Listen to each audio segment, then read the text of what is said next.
لا إله إلا الله السلام عليكم ورحمة الله وبركاته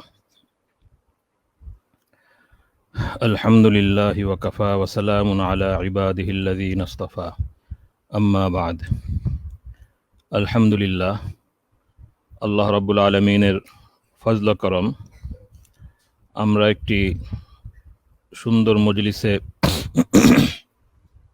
একত্র হয়েছি। আল্লাহ রাব্বুল আলামিন আমাদের একত্র হওয়ার তৌফিক দান করেছেন, আলহামদুলিল্লাহ।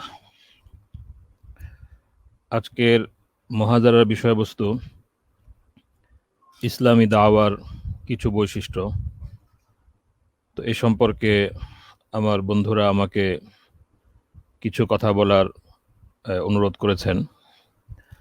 তো এ বিষয়ে আমাদের মনীষী এবং বুজুর্গানে দিন, আমাদের উলামায়ে কেরামের বক্তব্যের আলোকে কিছু কথা পেশ করার চেষ্টা করব ইনশাআল্লাহ। আল্লাহ তাআলা আমাকে সঠিকভাবে বলার এবং আমাদের সবাইকে সঠিকভাবে বোঝার এবং আমল করার তৌফিক দান করুন।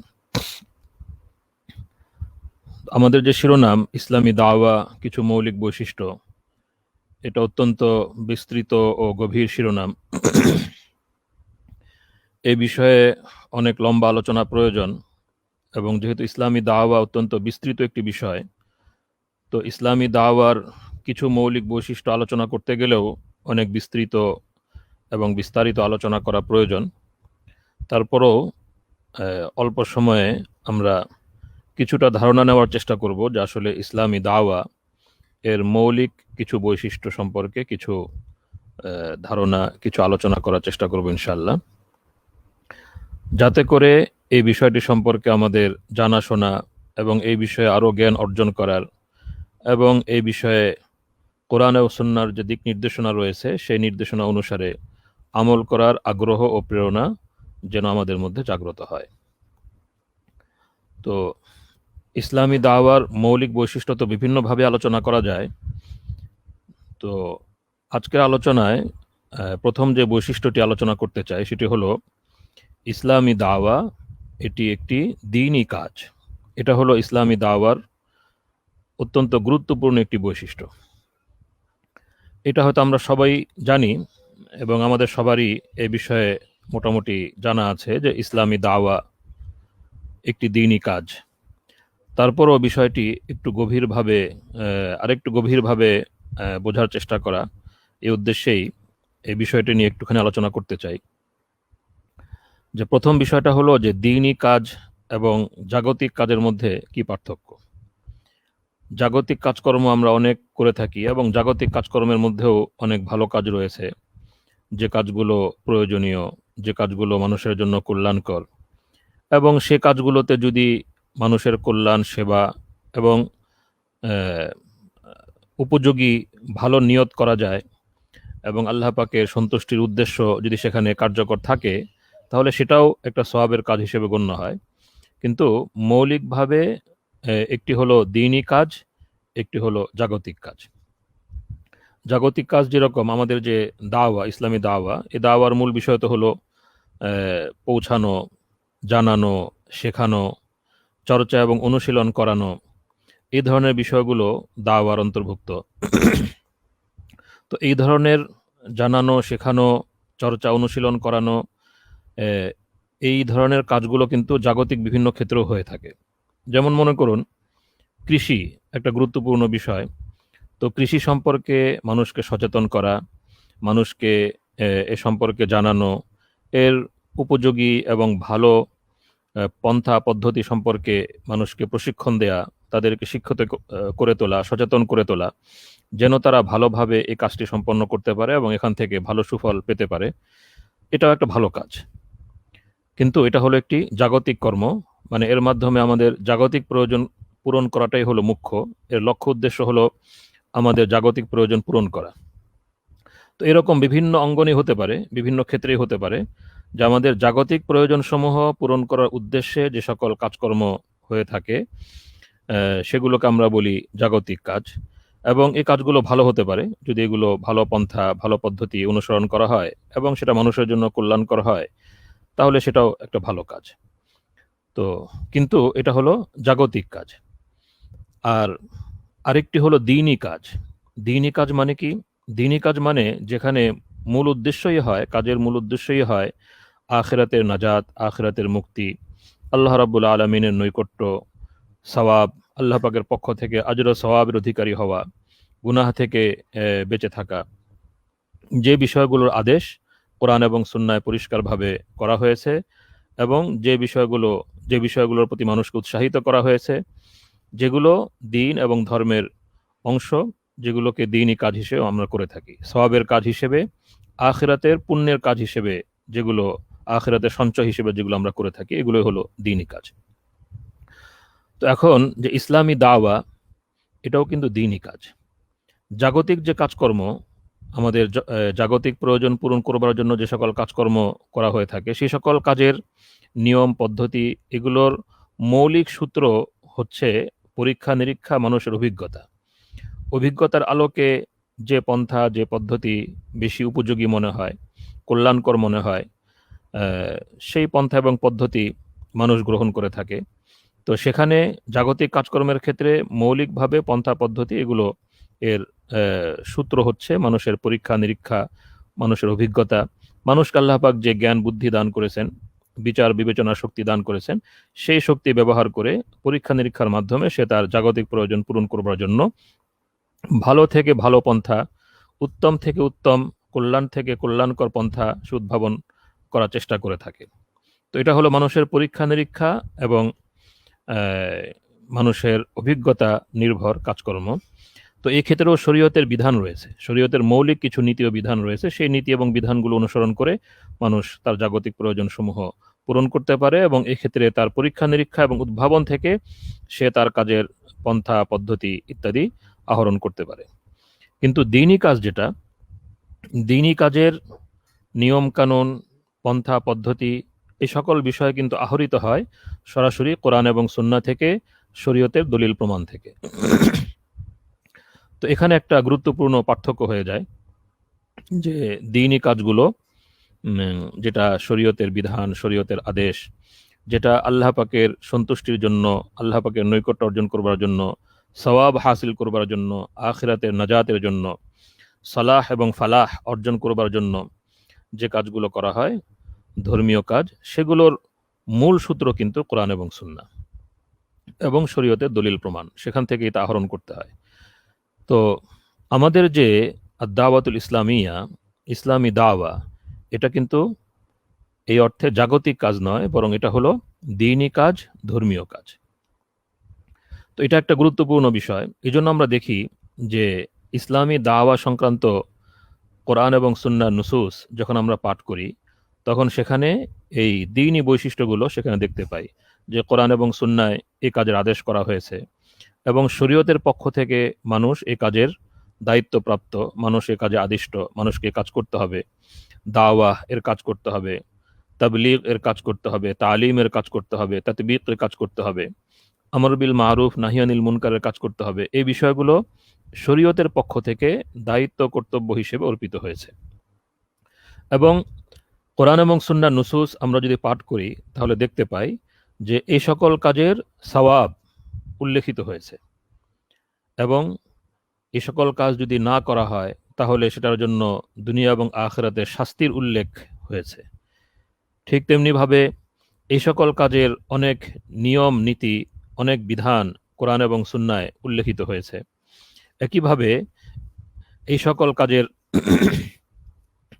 প্রশংসা আল্লাহ রাব্বুল আলামিন কোরআনে কারিমে এই সকল কাজ যারা করে তাদের প্রশংসা কোরআন এবং সুন্নাহ এমনভাবে এসেছে যেভাবে শরঈ কাজকর্ম, ইবাদত বন্দেগী এবং শরঈ অত্যন্ত অন্যান্য দ্বীনি কাজকর্ম সম্পাদন যারা করেন তাদের প্রশংসা যেভাবে করা হয়েছে। তো এরকম আরও অনেকগুলো বিষয় রয়েছে যেগুলো থেকে এই বিষয়টা খুবই পরিষ্কার যে ইসলামী দাওয়াতের কাজ এটা হলো সম্পূর্ণ দ্বীনি এবং ধর্মীয় একটি কাজ, দ্বীনি কাজ। তো এই বিষয়টা যদি আমরা উপলব্ধি করি যে ইসলামী দাওয়াতের কাজ হলো একটি দ্বীনি কাজ, এটা হলো ইসলামী দাওয়ার অত্যন্ত গুরুত্বপূর্ণ বৈশিষ্ট্য। যদি দ্বীনি কাজ এই বিষয়টা বুঝে আসে, তাহলে আরো অনেকগুলো বিষয় বুঝে আসবে ইনশাআল্লাহ। যেহেতু এটা দ্বীনি কাজ, তাহলে প্রত্যেক দ্বীনি কাজের জন্য যেরকম কোরআন ও সুন্নায় আহকাম ও আদাব রয়েছে, এরকম ইসলামী দাওয়ার জন্য কোরআন এবং সুন্নায় শরীয়তের দলিল প্রমাণে নির্দিষ্ট আহকাম এবং আদাব থাকবে। আহকাম মানে হলো বিধিবিধান, আদাব মানে হলো নিয়ম নীতি। তো যেরকম শরঈ অন্যান্য কাজের জন্য আহকাম ও আদাব রয়েছে, দ্বীনি কাজের জন্য দ্বীনি আমল সমূহের আহকাম ও আদাব রয়েছে, ঠিক তেমনিভাবে ইসলামী দাওয়ার জন্য কোরআন এবং সুন্নায় আহকাম ও আদাব থাকবে। এটা দ্বীনি কাজ হওয়ার নতিজা। দ্বিতীয়ত, যেহেতু এটা দ্বীনি কাজ, সুতরাং এই বিধিবিধান, এই কাজের সাথে সংশ্লিষ্ট নিয়ম কানুন, নিয়ম নীতি, বিধিবিধান, এগুলো সূত্র হবে কোরআন এবং সুন্নাহ এবং আদিল্লাহ শরঈয়া। কোরআন সুন্নাহ থেকেই, শরীয়তের দলিল প্রমাণ থেকেই এই সকল হুকুম আহকাম এবং এই সকল নীতি ও নিয়ম নীতি আহরণ করতে হবে। তৃতীয় বিষয় হলো যে অন্যান্য দ্বীনি কাজের জন্য যেরকম শর্ত শারায়েত রয়েছে, যেটাকে আমরা আমাদের উসুলুল ফিকহের পরিভাষায় বলতে পারি শুরুতুল উজুব এবং শুরুতুল আদা। দ্বীনি কাজগুলোর জন্য যেরকম শুরুতুল উজুব এবং শুরুতুল আদা রয়েছে, ঠিক তেমনিভাবে ইসলামী দাওয়ার যে কাজকর্মগুলো, সেগুলোর জন্য কিন্তু শুরুতুল উজুব, শুরুতুল আদা থাকবে। মৌলিকভাবে তো ইসলামী দাওয়া একটি ওয়াজিব কাজ, একটি গুরুত্বপূর্ণ ফরজ কাজ, ওয়াজিব কাজ। তো এই কাজের জন্য শুরুত থাকবে, শুরুতুল উজুব এবং শুরুতুল আদা। শুরুতুল উজুব এবং শুরুতুল আদা বিষয়টাকে সহজ সরল ভাষায় আমাদের সাধারণ ভাইদের জন্য বোঝার সুবিধার্থে আমরা এভাবে বলতে পারি, শুরুতুল উজুব মানে হলো যে এ কাজের যোগ্য এবং উপযুক্ত ব্যক্তিকে, কার উপর এই বিধানটা আসে, কি কি শর্তের কারণে বিধানগুলো আসে। আর শুরুতুল আদা বলতে সহজ সরলভাবে আমরা বলতে পারি যে যার উপর এই বিষয়টা ওয়াজিব হচ্ছে, যিনি এই কাজ সম্পাদনের উপযুক্ত ব্যক্তি, তার উপর কখন এই কাজটা সম্পন্ন করা ওয়াজিব হয়, কোন কোন শর্তের কারণে ওয়াজিব হয়ে যায়। তো ইসলামী দাওয়াও যেহেতু দ্বীনি কাজ, সুতরাং এই কাজের জন্য উপযুক্ততার শর্ত, কারা করবেন এবং কখন করবেন, কখন তার উপর ওয়াজিব হয়, এই সকল শুরুত, শর্ত শারায়াত এই কাজের জন্য থাকবে, শুরুতুল উজুব এবং শুরুতুল আদা। চতুর্থ বিষয় হলো, যেহেতু দ্বীনি কাজ, সুতরাং এটা বিশুদ্ধ হতে পারে, অশুদ্ধ হতে পারে। যদি দ্বীনি হুকুম আহকাম অনুসারে এই কাজটা করা হয়, তাহলে শরীয়তের দৃষ্টিতে এটা বিশুদ্ধ হিসেবে পরিগণিত হবে এবং এর যে আজর ও সওয়াব আল্লাহ রাব্বুল আলামিনের পক্ষ থেকে প্রতিশ্রুতি রয়েছে, আশা করা যায় যে সেই আজর ও সওয়াব পাওয়া যাবে। আর যদি শরীয়তের বিধিবিধান মোতাবেক এই কাজ না করা হয়, শরীয়তের বিধিবিধানকে লঙ্ঘন করা হয়, উসুল এবং আদাবকে লঙ্ঘন করা হয়, তাহলে কিন্তু এই কাজটাকে বিশুদ্ধ বলা যাবে না এবং এই কাজের ইসলামী দাওয়াতের কাজের জন্য যে আজর ও সওয়াব, সে আজর ও সওয়াবের পাওয়ার আশা করা যাবে না। তো এই বিষয়টা একটা গুরুত্বপূর্ণ বিষয়।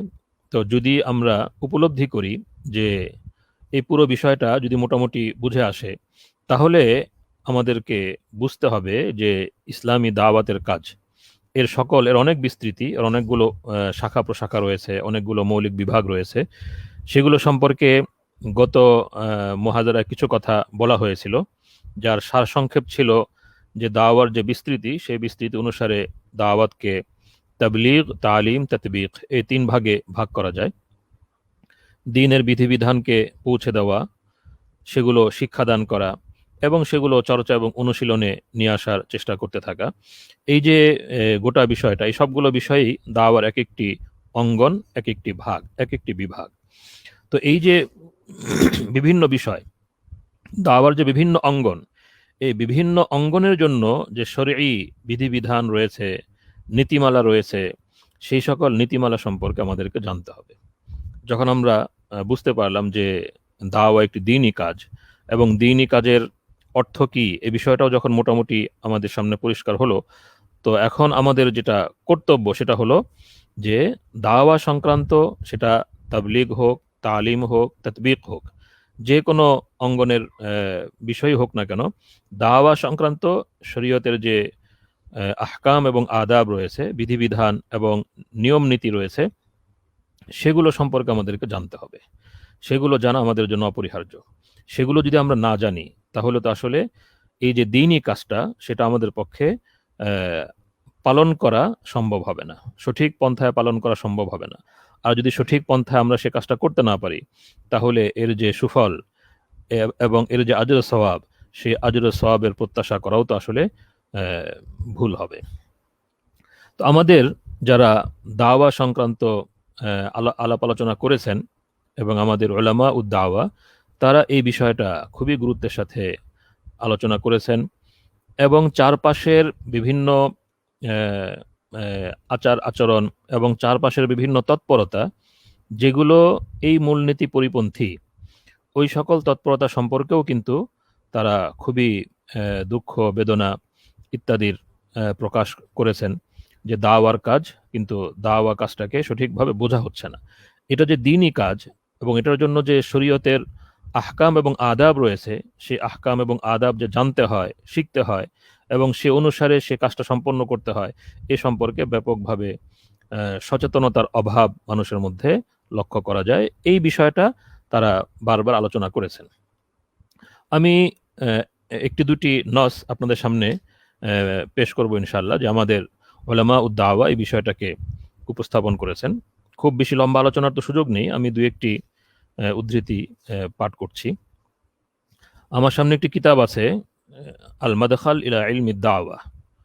এটি হচ্ছে শায়েখ মোহাম্মদ আবুল ফাতহ আল বায়ানুনি রহমতুল্লাহ আলহির একটি গুরুত্বপূর্ণ কিতাব, যেটা দাওয়া শাস্ত্রের একটি প্রবেশিকা হিসেবে, পাঠ্যপুস্তক হিসেবে তিনি প্রস্তুত করেছেন এবং ভালো কিতাব। আমাদের তালিবুল ইলম ভাইরা যদি কিতাবটা সংগ্রহ করেন এবং কিতাবটা মোতালা করেন তাহলে আশা করি তারা দাওয়া সম্পর্কে অনেক কিছু জানতে পারবেন এবং দাওয়ার বিস্তৃতি, দাওয়ার মৌলিক বিভাগগুলো এবং এই সংক্রান্ত মৌলিক মাবাদি উসুল কওয়ায়েদ সম্পর্কে তারা অবগত হতে পারবেন, যেটা তাদেরকে দাওয়া শাস্ত্র সম্পর্কে সামনে অগ্রসর হতে সহযোগিতা করবে। তো শায়েখ তার কিতাবের ভূমিকায় ৪র্থ পৃষ্ঠায় বলছেন, ফালাইসাতি দাওয়াতুল ইসলামিয়া হারাকা তিলকাইয়া আফুইয়া ওয়ালা মুজাররাদা ওয়াজিন লিন্নাস ওয়া তাযকিরিন বিফাদাইলিল ইসলামি ওয়া আদাবিহি ফাহাসব কামা ফাহিমাহা কাসীরুম মিনাল মুসলিমিন ওয়া মারাসাহা কাসীরুম মিনাদ দুআতি ফিল উসুরিল মুতাআখিরা ওয়া ইন্নামা হিয়া কামা কানাত ফি নাশআতিহাল উলা হারাকা ইলমিয়া ওয়া আমালিয়া تتميز في مبادئها وأهدافها ومصادرها وترتكز على أسس وقواعد علمية مدروسة وتنضبط بضوابط شرعية محددة فيختار لها أقوم المناهج وأحكم الأساليب وأفضل الوسائل إذ هي عمل صفوة الخلق سيدنا محمد صلى الله عليه وسلم وعمل من سبقه من رسل كرام عليهم الصلاة والسلام وعمل من تبعه على هدى وبصيرة। তো সার কথা হলো যে শায়েখ এখানে বলছেন যে দাওয়া ইসলামিয়া এটা হারাকা তিলকাইয়া আফওয়িয়া না, যে এটা শুধু কেউ কোনো স্বেচ্ছাসেবক স্বতঃপ্রণোদিত হয়ে সে নিজের মতো করে কাজটা করবে, এরকম কোনো বিষয় আসলে না।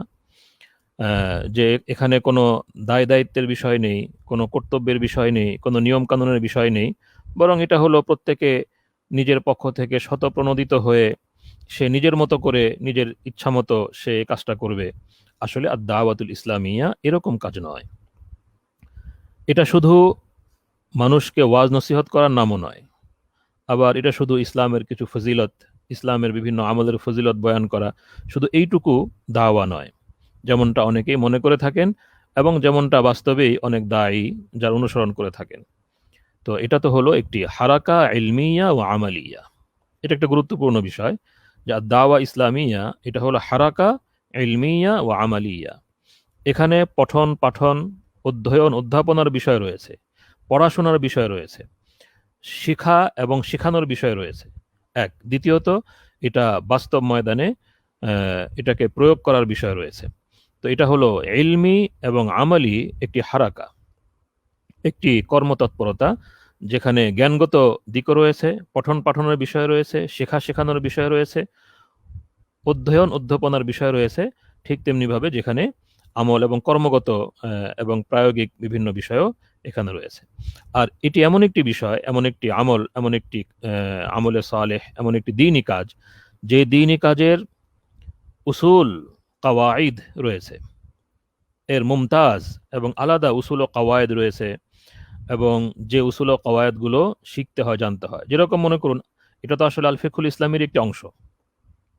দাওয়া দাওয়া ইসলামিয়া সংক্রান্ত যে সকল আহকাম, সেই আহকামগুলো আসলে যেরকম আকিদার অংশ, এরকম ফিকহে ইসলামের অংশ, এরকম ইলমুল আখলাকের অংশ। এই সবগুলো শাস্ত্রের মধ্যেই, এই সবগুলো শাস্ত্রের সাথে আসলে এই বিষয়টা সম্পর্ক রয়েছে। তো মৌলিকভাবে আল ফিকহুল ইসলামের মধ্যে এ সংক্রান্ত বিধিবিধান আলোচিত হবে, উসুলুল ফিকহে, উসুলুদ দাওয়াও আলোচিত হবে, এবং এরকম। তো এই শাস্ত্রটা, এই শাস্ত্রের এমন একটা বিষয় এটা, যেটা খুব ভালোভাবে পড়তে হবে, খুব ভালোভাবে জানতে হবে, এবং যে আহকাম এবং মাসাইলগুলো ভালোভাবে জেনে সেগুলো প্রয়োগ করার মতো প্রয়োগ করতে হবে, বাস্তব ক্ষেত্রে অনুসরণ করতে হবে, এরকম একটি বিষয়। কারণ হিসেবে তিনি শেষে যে কথাটা বলছেন, এই কথাটা কিন্তু খুবই গুরুত্বপূর্ণ। তিনি বলছেন, ইদ হুয়া আমালু সফওয়াতিল খালকি সাইয়্যিদিনা মুহাম্মাদিন সাল্লাল্লাহু আলাইহি ওয়াসাল্লাম ওয়া আমালু মান সাবাকাহু মিন রুসুলিন কিরাম আলাইহিমুস সালাতু ওয়াসসালাম। এটা তো আম্বিয়া কিরামের কাজ।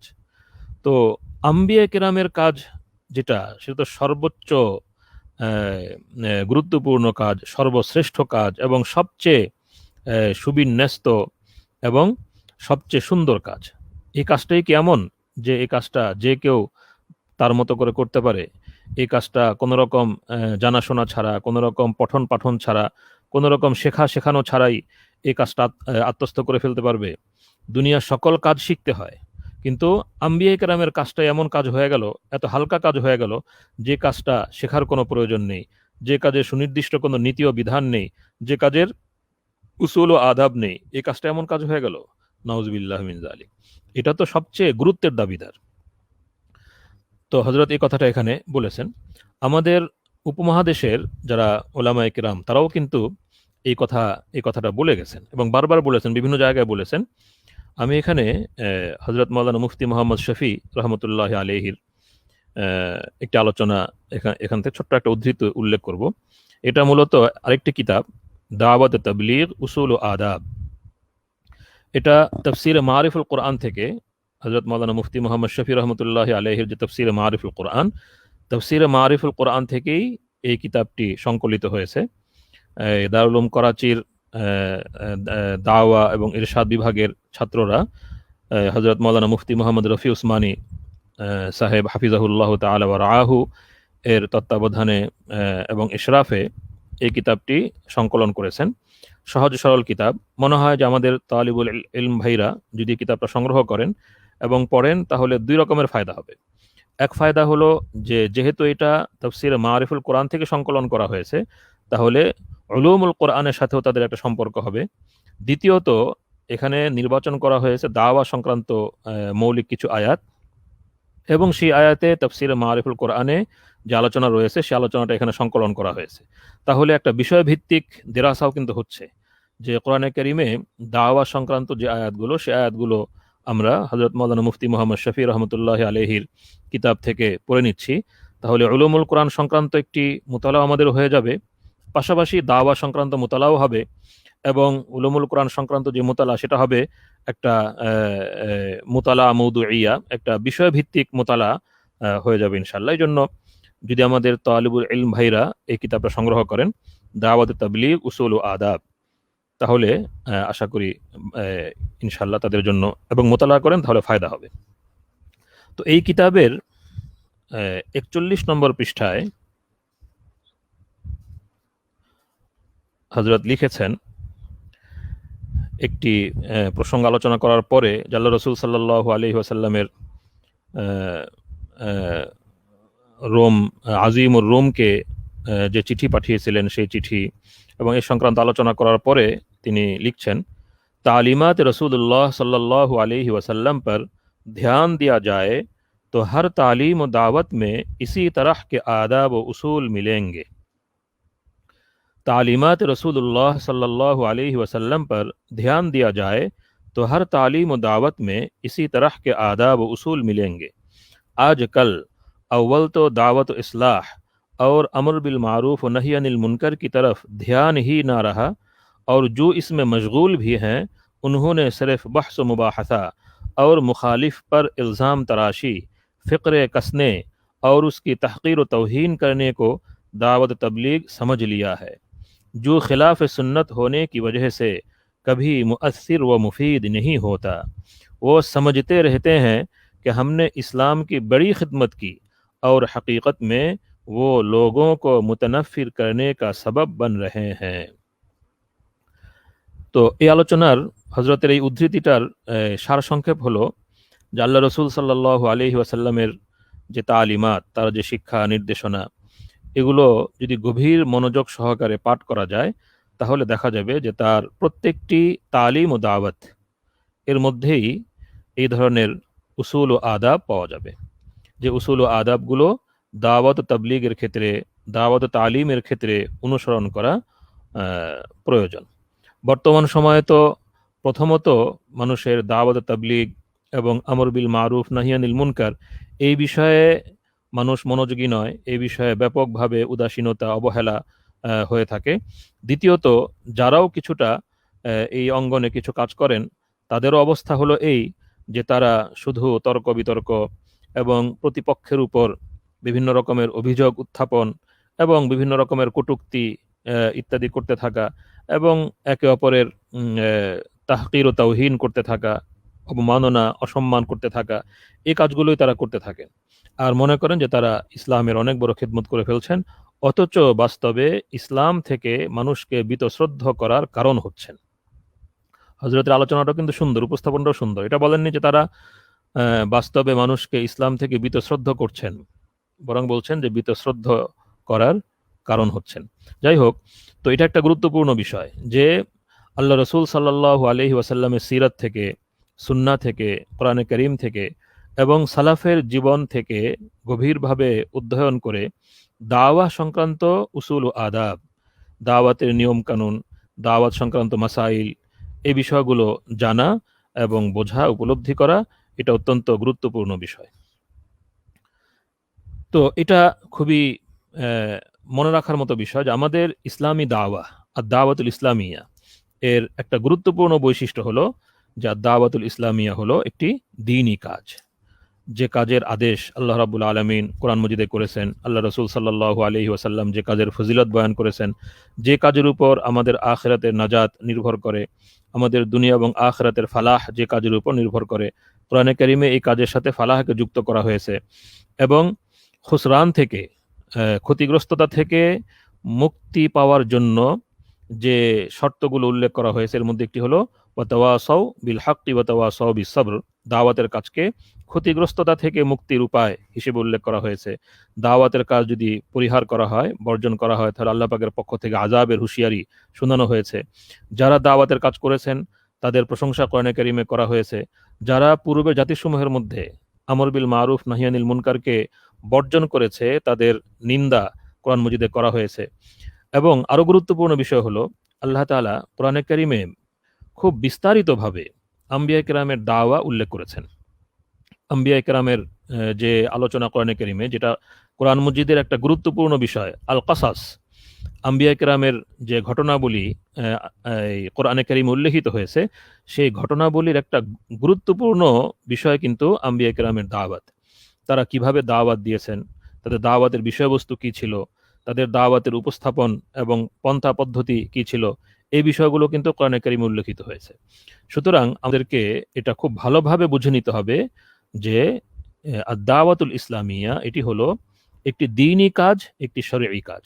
অন্য সকল দ্বীনি এবং ধর্মীয় কাজের মতো এই কাজটাকে আমাদেরকে শিখতে হবে।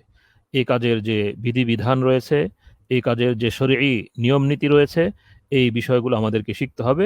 এটা শুধু এমন বিষয় নয় যে প্রত্যেকে আমরা নিজের মতো করে যেটা ভালো মনে করি ওইভাবেই এই কাজটা করে ফেলবো, বিষয়টা এরকম নয়। আচ্ছা, এটা হলো একটা প্রথম বিষয়, প্রথম বৈশিষ্ট্য যেটা আমি বলতে চাচ্ছিলাম। দ্বিতীয় বৈশিষ্ট্য হলো যে দাওয়া যেহেতু দ্বীনি কাজ, সুতরাং তার তো উসুল ও আদাব থাকবে, আহকাম থাকবে, যেরকম অন্যান্য দ্বীনি কাজের রয়েছে। তো দ্বিতীয় বৈশিষ্ট্য হলো যে কোরআন এবং সুন্নায় আর দাওয়াতুল ইসলামিয়ার বিভিন্ন যে শাখা প্রশাখা রয়েছে, দাওয়াতুল ইসলামিয়া সংক্রান্ত যে বিভিন্ন কাজকর্ম রয়েছে, এই সকল কাজকর্মের উসুল, আদাব, আহকাম খুব বিস্তারিতভাবে বর্ণিত হয়েছে কোরআন মজিদে, সুন্নায় এবং আল্লাহ রসুল সাল্লাল্লাহু আলাইহি ওয়াসাল্লামের সিরাতে, আমাদের পূর্বসূরি সালাফের জীবনে তার তাতবিকের মধ্যে এই বিষয়গুলো খুবই বিস্তারিতভাবে বর্ণিত হয়েছে। এমনভাবে বর্ণিত হয়েছে যে যদি এই বিষয়টাকে সংকলন করা হয়, এবং আমাদের আলেমগণ করেছেনও, সংকলন করা হয়, তাহলে আমরা দেখতে পাবো যে আসলে কোরআন এবং সুন্নাহ আমাদেরকে একটি ব্যবস্থাই দান করেছে, যে ব্যবস্থার নাম হতে পারে নিজামুদ দাওয়া বা দাওয়া ব্যবস্থা। ইসলামী শরীয়তে দাওয়া ব্যবস্থা একটা স্বয়ংসম্পূর্ণ, একটা পূর্ণাঙ্গ এবং অত্যন্ত ভারসাম্যপূর্ণ, অত্যন্ত কল্যাণকর এবং অত্যন্ত পূর্ণাঙ্গ একটি ব্যবস্থা ইসলামী শরীয়ত আমাদেরকে দান করেছে। তো আমরা যদি সেই ব্যবস্থা সম্পর্কে চিন্তা করি, তাহলে দেখব যে সেই ব্যবস্থার মৌলিক বিভাগ যা হতে পারে, সেই সকল বিভাগ সংক্রান্ত আহকাম কিন্তু কোরআন সুন্নাহয় বর্ণিত হয়েছে। যেরকম মনে করুন যে দাওয়া, এই কাজটার জন্য লাগবে বিষয়বস্তু, দাওয়াতের কার্যাবলী কি হবে, দাওয়াতের বিষয়বস্তু কি হবে, তারপরে দাওয়াতের এই কার্যাবলী সম্পন্ন করার পন্থা এবং পদ্ধতি কি হবে, সেই কাজকর্মগুলো করার জন্য কি কি ধরনের উপায় উপকরণ ব্যবহার করতে হবে। তাহলে মানাহিজ, আসালিব, ওয়াসাইল, তিনটা শব্দ আমাদের উলামা ও দাওয়া আলোচনা করেন। মানাহিজ এর অর্থ হলো যে দাওয়ার বিষয়বস্তু এবং দাওয়াতের কার্যাবলী। আসালিব এর অর্থ হলো যে সেই সকল কার্যাবলী সম্পন্ন করার পন্থা ও পদ্ধতি। আর ওয়াসাইল মানে হলো যে এই সকল কার্যাবলী সম্পন্ন করতে গিয়ে যে সকল উপায় উপকরণ ব্যবহার করতে হবে, সেই সকল উপায় উপকরণ সংক্রান্ত বিধিবিধান। তো এই তিনও বিভাগে কিন্তু কোরআন এবং সুন্নায় অত্যন্ত গুরুত্বপূর্ণ উসুল এবং নীতিমালা রয়েছে। প্রথম বিষয়টা ধরুন যে দাওয়ার বিষয়বস্তু কি, এই সম্পর্কেও কিন্তু আমাদের মধ্যে অনেক ভুল ধারণা রয়েছে। যেরকম শেখ আবুল ফাতহ আল বায়ানুনি রাহিমাহুল্লাহ তাআলার যে উদ্ধৃতি আমি একটু আগে পাঠ করলাম, সেখানে কিন্তু এদিকে একটুখানি ইশারা রয়েছে। বিভিন্ন জায়গায় তিনি আরো লম্বা করে বলেছেন, আমাদের উলামায়ে কেরামও বলেছেন, যে অনেকে মনে করছে যে দাওয়া মানে হলো শুধু ওয়াজ নসিহত করা, কিছু ইসলামের সৌন্দর্যের কথা, ইসলামের কিছু ফজিলতের কথা বলে দেওয়া, বাস এই হলো দাওয়া। কিন্তু আসলে দাওয়ার বিষয়বস্তু অনেক বিস্তৃত। দাওয়ার বিষয়বস্তু হলো গোটা দিন, গোটা শরীয়ত। যে দিন এবং শরীয়তের মধ্যে আকীদা আছে, শরিয়া আছে, আখলাক আছে। আমি একটা পরিভাষা অনুসরণ করে এই তিনটি ভাগ উল্লেখ করলাম। সাধারণভাবে আজকাল দাওয়া সম্পর্কে যারা আলোচনা করেন, তারা এই পরিভাষাগুলো ব্যবহার করে থাকেন। যে ইসলামী শরীয়তের মৌলিক বিষয়বস্তুকে আমরা যদি মৌলিক ভাগে ভাগ করি, তাহলে আকীদা, শরিয়া, আখলাক। আকীদার মধ্যে অনেকগুলো বিষয়। আকীদার বিস্তৃতি সম্পর্কে যারা আমরা কিছুটা পড়াশোনা করেছি তারা বুঝবো যে আকীদা অনেকগুলো বিষয়ের মধ্যে রয়েছে, এবং এখানে অনেক আলোচ্য বিষয়, অনেক জানাশোনার বিষয়, পাঠ করার বিষয়, শেখার বিষয় এখানে রয়েছে। দ্বিতীয় বিষয়টা হলো শরিয়া হলো আকীদা ছাড়া আর বাকি আমাদের জীবনের সকল অঙ্গন সংক্রান্ত যে বিধিবিধান, এগুলো কিন্তু শরিয়ার মধ্যে এসে যায়। যেরকম মনে করুন ইবাদত বন্দেগী, আমাদের পারিবারিক জীবন, বিবাহ শাদী, দাম্পত্য, ওসিয়ত, মিরাস, আমাদের লেনদেন, ব্যবসা বাণিজ্য, চাকরি বাকরি, আয় উপার্জন, তারপরে আমাদের লেবাস, পোশাক, খাদ্যদ্রব্য, বেশভূষা, এই সকল বিষয় এগুলো শরিয়ার অন্তর্ভুক্ত।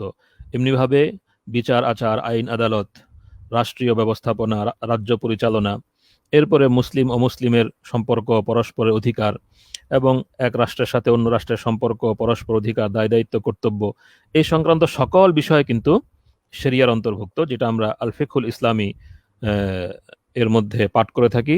ফিকহুল ইসলামের মৌলিক বিভাগগুলো, এটা হলো শরিয়ার বিভাগ। এরপর আরেকটি গুরুত্বপূর্ণ বিষয় হলো আখলাকের মধ্যে অনেক বিষয়। তারপর আমরা সহজে বোঝার জন্য, ধারণ করবার জন্য আমরা এইভাবে বলতে পারি যে ইসলামী শরীয়তে আখলাকের মধ্যে দুই ধরনের বিষয়। এক হলো আত-তাহলিয়াতু বিল ফাদাইল, দ্বিতীয় হলো আত-তাখলিয়া আনির রাযাইল।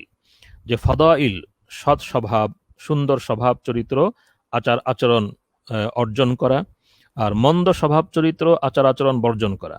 এখন সৎ স্বভাবের তালিকা অনেক দীর্ঘ। মন্দ স্বভাব চরিত্রের তালিকা অনেক দীর্ঘ। এই বিষয়গুলো আমরা যদি কিছুটা অনুমান করতে চাই, তাহলে আপনি ইমাম গাজালি রহমতুল্লাহ আলাইহির ইহয়া উলুমিদ্দিনের যদি সূচিটা পড়েন, তাহলে বুঝতে পারবেন যে ফাজাইল এবং রাজাইলের তালিকা কত দীর্ঘ, এবং এ সংক্রান্ত জানার মতো, শেখার মতো, চর্চা করার মতো বিষয়ের পরিধি কত বিস্তৃত। তো এই সবগুলো বিষয় কিন্তু শরিয়া, এই সবগুলো বিষয় কিন্তু দিন, আকিদা, শরিয়া, আখলাক, এই সবগুলো বিষয় তার বিশাল ব্যাপ্তি এবং বিস্তৃতি সহ এটা হলো দাওয়ার বিষয়বস্তু। তো এই বিষয়গুলো জানানো, শোনানো, শেখানো, চর্চা করানো, অনুশীলন করানো, এই সবগুলো হলো দাওয়ার বিষয়বস্তু। তো এই যে ইসলামের যে গোটা শিক্ষা, এই গোটা শিক্ষাকে কোরআনে কারিমে দুটো পরিভাষার মধ্যে নিয়ে আসে, দুটো শব্দের মধ্যে এই গোটা বিষয়টাকে গোটা বিস্তৃতি সহকারে ধারণ করা হয়েছে। একটি হলো মারুফ, আর একটি শব্দ হলো মুনকার। আপনি যদি কোরআনে কারিম তেলাওয়াত করেন এবং হাদিস শরীফ পাঠ করেন, তাহলে আমরা দেখব যে কোরআনে কারিমের অনেক জায়গায় মারুফ এবং মুনকার এই শব্দগুলো ব্যবহৃত হয়েছে, এবং এই পরিভাষা তো আমাদের সবারই পরিচিত, আমর বিল মারুফ নাহিয়ানিল মুনকার। তো এই মারুফ এবং মুনকার, মারুফ মানে হলো শরীয়তে যে বিষয়টা শরীয়তে কাম্য, শরীয়তে উৎসাহিত করা হয়েছে, এবং যেটা কোরআন এবং সুন্নায় কাম্য, অনুমোদিত, এই সকল বিষয় এটা মারুফ। এর মধ্যে আকিদা, শরিয়া, আখলাক সব বিষয় রয়েছে। ঠিক এমনিভাবে মুনকার, মুনকারের মধ্যে গর্হিত যা কিছু, এই গর্হিত যা কিছু সবগুলো মুনকার অন্তর্ভুক্ত হবে, এবং সেটা আকিদা, শরিয়া, আখলাক এই সকল বিভাগে যাবে এবং সকল বিভাগের সঙ্গে সংশ্লিষ্ট। তো এই যে আমর বিল মারুফ এবং নাহিয়ানিল মুনকারের কথা কোরআনে কারিমের বিভিন্ন জায়গায় বলা হয়েছে, এই মারুফ এবং মুনকার কিন্তু অনেক বিস্তৃত বিষয়। তাহলে বিস্তৃতির দিক থেকে যদি আমি চিন্তা করি, তাহলে দাওয়ার কাজ যদি করতে হয়, তাহলে তো এক ব্যক্তির পক্ষে, এক জামাতের পক্ষে আসলে এই কাজটা শেষ করা সম্ভব নয়। এটা বিষয়বস্তুগত বিস্তৃতি এত।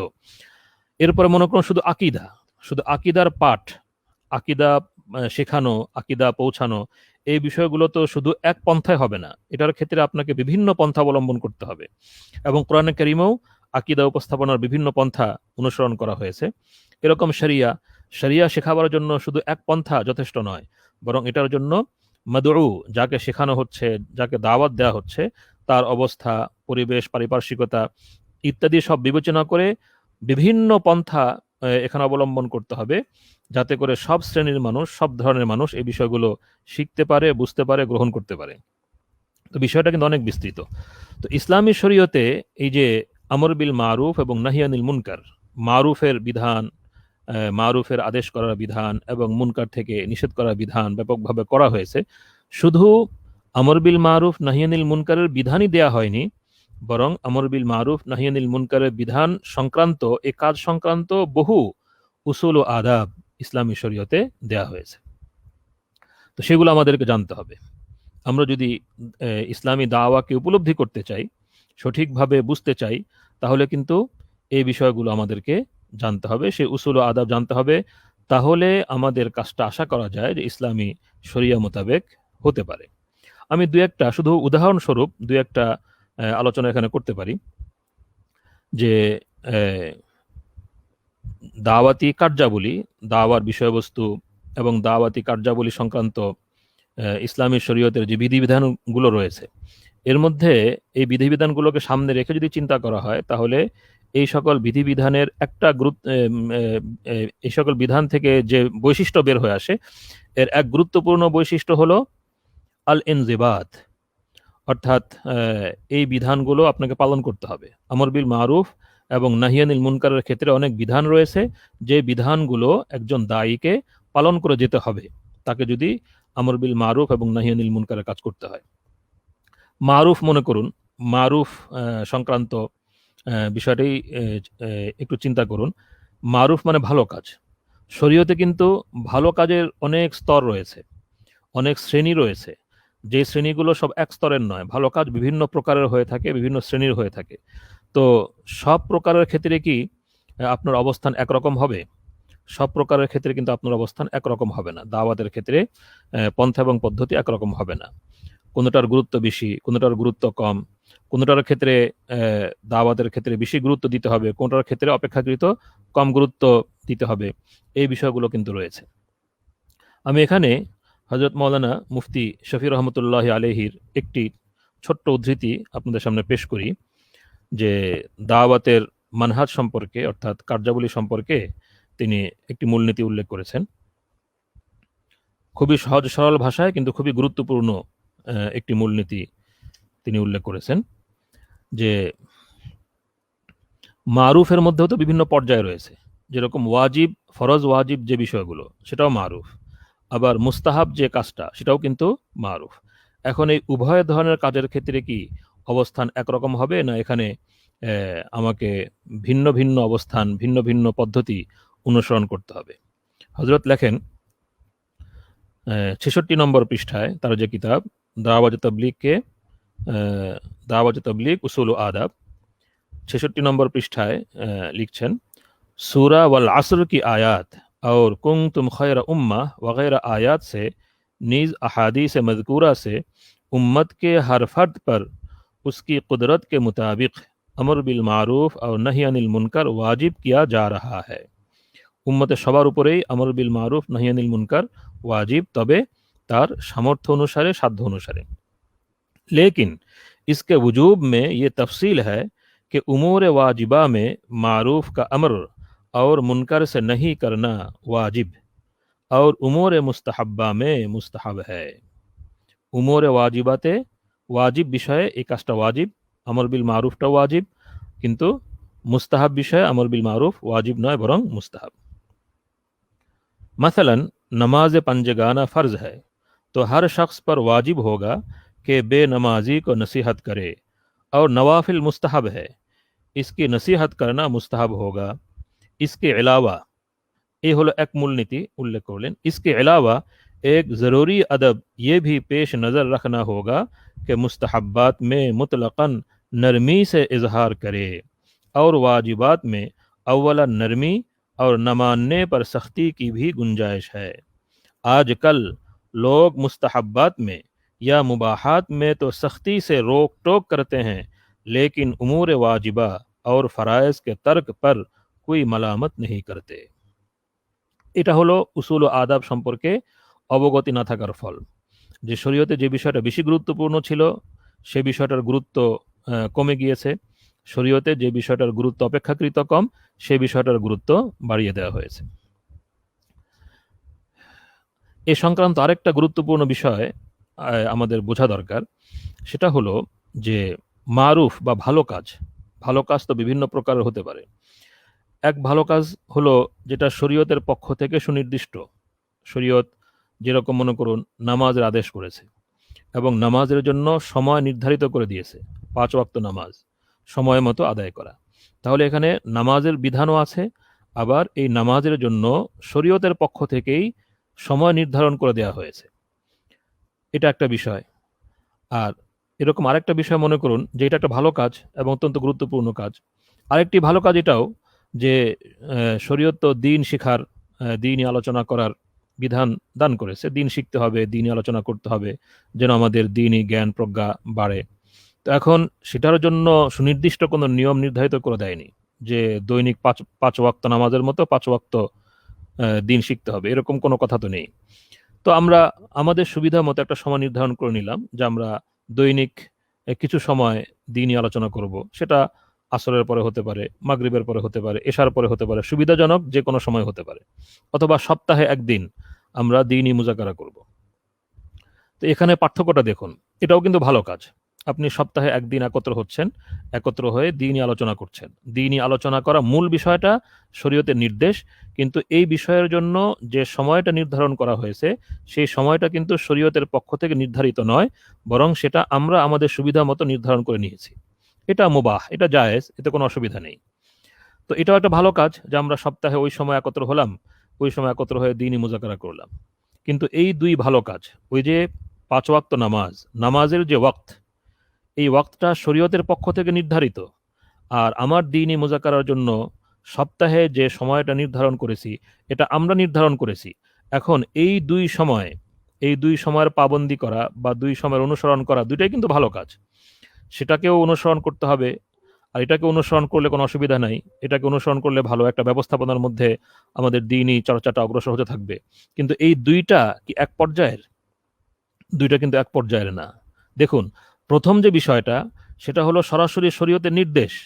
সুতরাং সেটা আপনি যদি লঙ্ঘন করেন তাহলে আপনি গুনাহগার হবেন। কিন্তু দ্বিতীয় যে বিষয়টা, আপনি দ্বীনি মুযাকারার জন্য একটা সময় নির্ধারণ করে নিয়েছেন, এটা যদি আপনি সময়টা মেইনটেইন করেন, অনুসরণ করেন তাহলে ভালো। আপনার দ্বীনি মুযাকারা অগ্রসর হতে থাকবে, আপনি উপকার পাবেন। কিন্তু যদি এটা আপনি কোনো কারণে মেইনটেইন না করেন বা কোনো কারণ ছাড়াই মেইনটেইন করলেন না, তাহলে কি আপনি গুনাহগার হবেন? গুনাহগার হবেন না। প্রথমটায় গুনাহগার হবেন, কারণ সেটা শরীয়তের নির্দেশ। সেই নির্দেশ আপনি অমান্য করার কারণে গুনাহগার হবেন।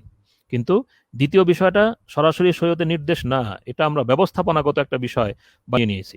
এটাকে যদি তরক করা হয়, তাহলে এটা শরীরী কোনো বিষয় তরক করা হয়েছে এরকম বলা যাবে না। অথচ দুইটাই কিন্তু ভালো কাজ। এখন যদি কেউ কথা বলেন যে, তুমি যে সপ্তাহে নিয়মিত সপ্তাহে আসতে, দ্বীনি মুযাকারা করতে, এই সপ্তাহে আসলে না, তুমি তো গুনাহগার হয়েছো। তুমি একটা দ্বীনি কাজ ছেড়ে দিয়েছো, নাউযুবিল্লাহি মিন যালিক। দ্বীনি কাজ তো ছেড়ে দেয়নি। এটা তো শরীয়তের পক্ষ থেকে নির্ধারিত নয়। তো এই বিষয়টা বুঝতে হবে যে মারুফাতের মধ্যে এই এই স্তর বিন্যাসটা রয়েছে। প্রথমটা একটা হলো যে শরীয়তের পক্ষ থেকে যেটা নির্ধারিত সেটা হলো অবশ্যই অনুসরণ করতে হবে, এবং সেটা যদি অনুসরণ না করা হয় তাহলে মানুষ গুনাহগার হবে। আর আরেকটা হলো একটা ভালো কাজের জন্য আমরা ব্যবস্থাপনাগত কিছু বিষয় নিজেরা নির্ধারণ করে নিলাম। তো এই ব্যবস্থাপনাগত বিষয়টা অনুসরণ করাও ভালো, যদি এর মধ্যে শরীয়ী কোনো কাবাহাত না থাকে। কিন্তু এটাকে সেই শরীয়তে নির্ধারিত সময়ের মতো, শরীয়তে নির্ধারিত বিধানের মতো ওই পর্যায়টাকে নেওয়া যাবে না।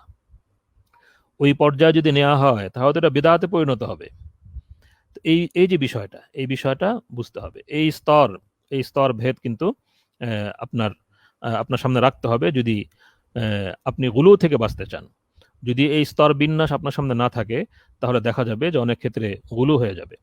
এবং এই বিষয়টা দাওয়ার আরো বিভিন্ন ক্ষেত্রেও কিন্তু কাজে লাগবে। যে একটা হলো শরীয়তের পক্ষ থেকে নির্ধারিত বিষয়, যেটাকে আমরা বলতে পারি আল মানহাজুর রব্বানী। আরেকটা হলো মানুষ শরীয়তের কোনো কাজ করবার জন্য, শরীয়তের কোনো একটা ভালো কাজ করবার জন্য তারা নিজেরা কোনো ব্যবস্থাপনাগত কাঠামো তৈরি করে নিল, এটা হলো আল মানহাজুল বাশারি। তো এই দুইটার মধ্যে অনেক মৌলিক পার্থক্য রয়েছে। এই সম্পর্কে আমি একটি উদ্ধৃতি পাঠ করছি শায়েখ আবুল ফাতহ আল বায়ানুনি সাহেবের যে আল মাদখাল ইলা ইলমি দাওয়া এই কিতাব থেকে। এই কিতাবের 196 নম্বর পৃষ্ঠায় শায়েখ লিখেছেন, এই পার্থক্যটা উল্লেখ করেছেন যে তানকাসিমুল মানাহিজুদ দাওয়িয়া মিন হাযিহিল হাইসিয়া, মিন হাযিল হাইসিয়া মানে মিন হাইসু ওয়াদিউহা আও মাসদারুহা, যে এই নিয়ম নীতি ব্যবস্থাপনা বা এই নিয়ম নীতিটা কে নির্ধারণ করছেন? এটা কি আল্লাহর পক্ষ থেকে নির্ধারিত, শরীয়তের পক্ষ থেকে নির্ধারিত, নাকি এটা ভালো একটি কাজ সম্পন্ন করার জন্য ব্যবস্থাপনাগত একটি নিয়ম হিসেবে মানুষ নির্ধারণ করে নিয়েছে? কোনটা?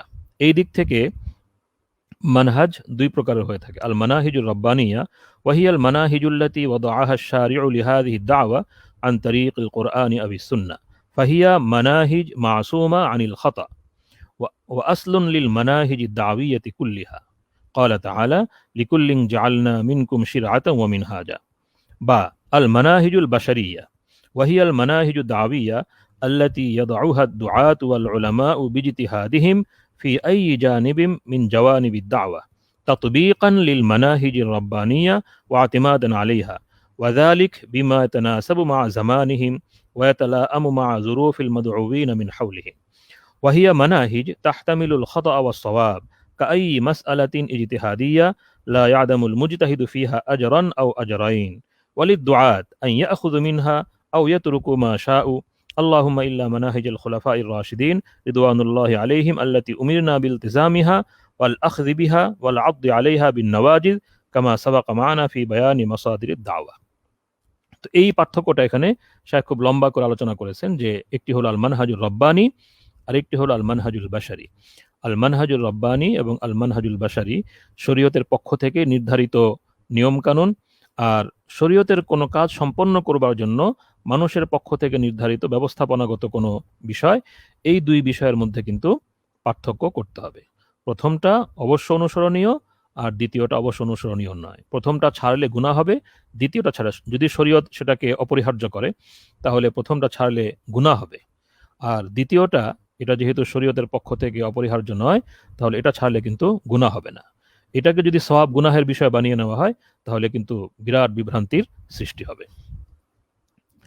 আচ্ছা, এরপরে আরেকটি মারুফ সংক্রান্ত দুটো মূলনীতি উল্লেখ করলাম। এখন মুনকার সংক্রান্ত একটি গুরুত্বপূর্ণ বিষয় বোঝা দরকার, যে আমরা যে মুনকারের নাকির করব, এটা ইসলামী দাওয়াতের নাহিয়ানিল মুনকারের একটা গুরুত্বপূর্ণ ইসলামী শরীয়তের যে একটা গুরুত্বপূর্ণ বিষয়। মুনকারের যে নাকির করা হবে, প্রথমেই তো বুঝতে হবে যে আসলে কোনটা শরীয়তে মুনকারের আওতায় পড়ে। যে বিষয়টা শরীয়তে মুনকারের আওতায় পড়ে সেই বিষয়ের উপরই আপত্তি করতে হবে, সেই বিষয়টাকে দূর করার চেষ্টা করতে হবে। শরীয়তে যে বিষয়টা মুনকার আওতায় পড়ে না সেই বিষয়টাকে যদি মুনকার মনে করা হয় এবং সেই বিষয়টাকে যদি মুনকার মনে করে সেটাকে দূর করার চেষ্টা করা হয় তাহলে কিন্তু এর দ্বারা ইসলামের খিদমত হবে না, বরং অনেক বড় রকমের ফাসাদ তৈরি হবে। এর একটা ছোট্ট উদাহরণ দেওয়া যায়, ছোট্ট উদাহরণ না বরং এটা অনেক বিস্তৃত একটা বিষয়, বাকি উদাহরণস্বরূপ বিষয়টাকে উল্লেখ করা যায়। যে যেমন মনে করুন বিভিন্ন বিষয়ে আমাদের মুস্তাহিদ উলামায়ে কেরামের মধ্যে ইখতিলাফ রয়েছে, যেগুলো আসলে মুজমা আলাই বিষয় নয়, শরীয়তের কোনো অকাট্য এবং সর্ববাদী সম্মত সিদ্ধান্ত এরকম নয়, বরং এটা একটি মুজতাহাদ ফি বিষয়, মুখতালাফ ফি বিষয়, যেখানে বিষয়টা ইজতেহাদি এবং যেখানে আমাদের আইম্মায়ে মুস্তাহিদিনের মধ্যে বিভিন্ন মত রয়েছে। এই ধরনের যে বিষয়টা, এখানে যদি কোনো এক ব্যক্তি একটি মতকে অনুসরণ করেন, অবলম্বন করেন, আর অপর মত তো তার নিকটে তিনি অনুসরণ করছেন না, তো সেই মতটা কি মুনকার? তিনি যদি এখন সেই মতটাকে ভুল এবং সেটাকে মুনকার মনে করেন এবং সেটা অগ্রহণযোগ্য, শরীয়তে অনুমোদিত নয় এরকম বিষয় মনে করেন এবং আপত্তি করতে থাকেন, নাহিয়ানিল মুনকারের কাজ এখানে করতে থাকেন, তাহলে কিন্তু বড় রকমের বিভ্রান্তি এবং বড় রকমের ভুল করবেন। তো এই মূলনীতিটাও আমি হযরত মাওলানা মুফতি শফি রহমতুল্লাহি আলাইহির যে কিতাব, সেই কিতাব থেকে একটু আপনাদেরকে পড়ে শুনিয়ে দিচ্ছি। যে এই কিতাবের 70 নম্বর পৃষ্ঠায় হযরত এই বিষয়ে দৃষ্টি আকর্ষণ করেছেন।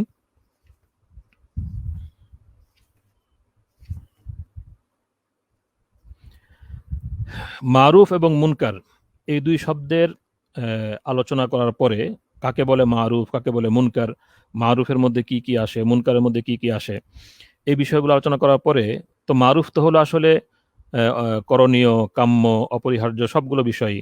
মুনকার তো হলো বর্জনীয়, অকাম্য, করা উচিত নয় এরকমের বিষয়। তো এখানে এরপর তিনি বলেন যে ইস মাকাম पर वाजिबात और मासी के बजाय मारूफ और मुनकर का उन्वान इख्तियार करने में शायद ये हिकमत भी हो कि रोकने टोकने का मामला सिर्फ उन मसाइल में होगा जो उम्मत में मशहूर और मारूफ हैं और सबके नज़दीक मुत्तफ़क़ अलैह हैं। আবার পড়ছি, इस मकाम पर मारूफ मुनकर बोले वाजिबात मासी ना बोले मारूफ मुनकर बोला हलो। इस मकाम पर वाजिबात और मासी के बजाय मारूफ मुनकर का उन्वान इख्तियार करने में शायद ये हिकमत भी हो कि रोकने टोकने का मामला सिर्फ उन मसाइल में होगा जो उम्मत में मशहूर मारूफ हैं और सबके नज़दीक मुत्तफ़क़ अलैह हैं। इज्तिहादी मसाइल जिनमें उसूल शरइया के मातहत रायें हो सकती हैं, उनमें ये रोक टोक का सिलसिला न होना चाहिए।